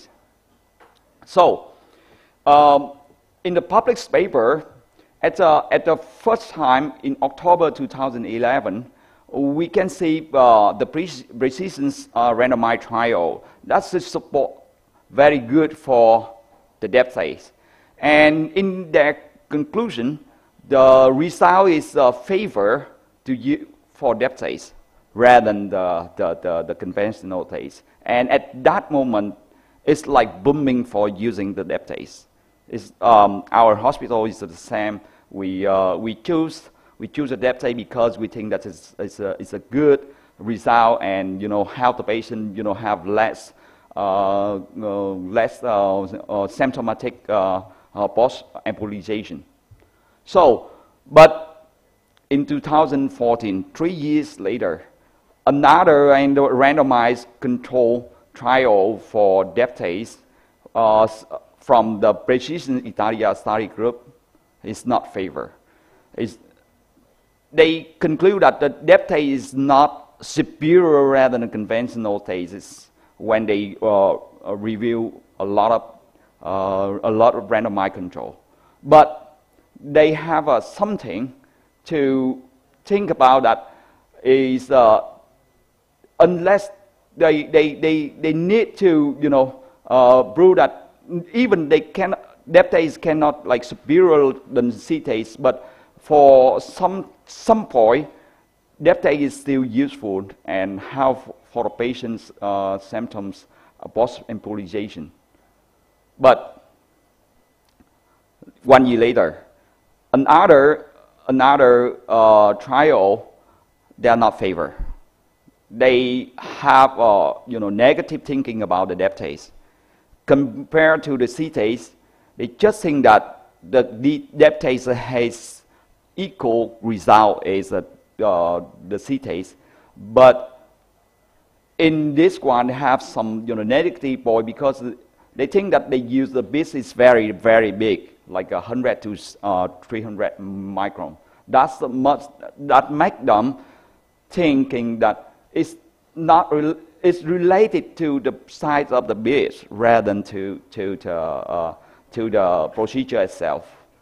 So as we know, XCC have many kinds of scenario, and this is one of the scenario with the big XCC with like hypovascular supplying to the tumors and have one big feeding area. And for this one, it's easy to treatment. Even we can choose like conventional TACE or depth TACE.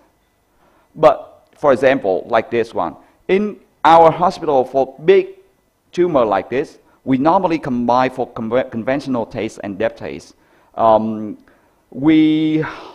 First of all, we had to inject for the conventional TACE using doxorubicin mixed up with libiodon going first, and then use the depth TACE to cover up the peripheral one.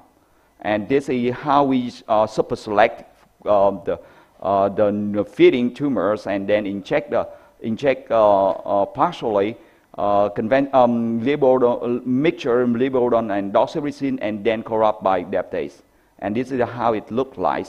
It's partly with libiodon inside, and partly with hypo attenuation of the tumors.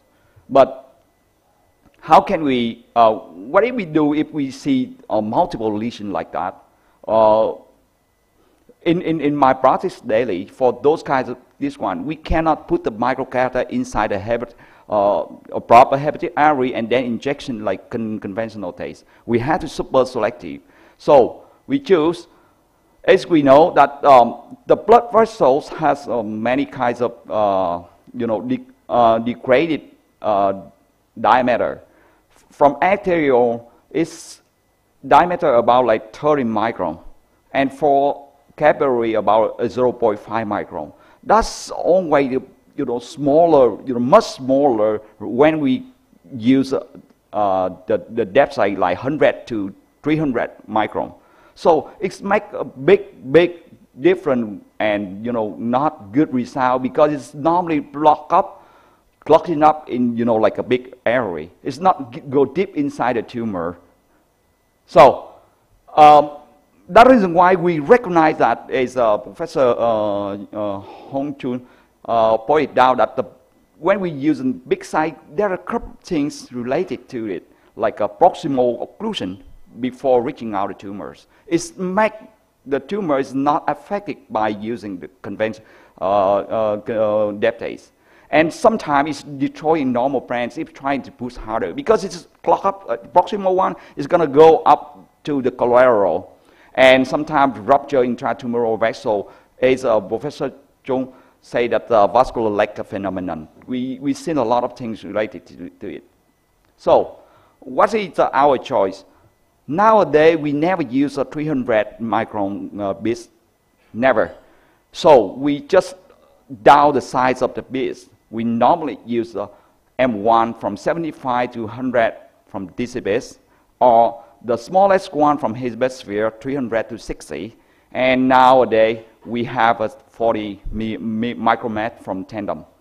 So comparing to this is the Tandem research for the decibit for 40 micron is go very up to the small vessel and recruit a lot of macrophages to engulf the tumor cells. So in my practice, I normally use two kinds of the Tandem, 40 micron and 75 micron. This is how we do. We mix up with one vial of one syringe of the Tandem, and also another 25 milligram of doxorubicin. We mix it up carefully, and it's how it looks like this.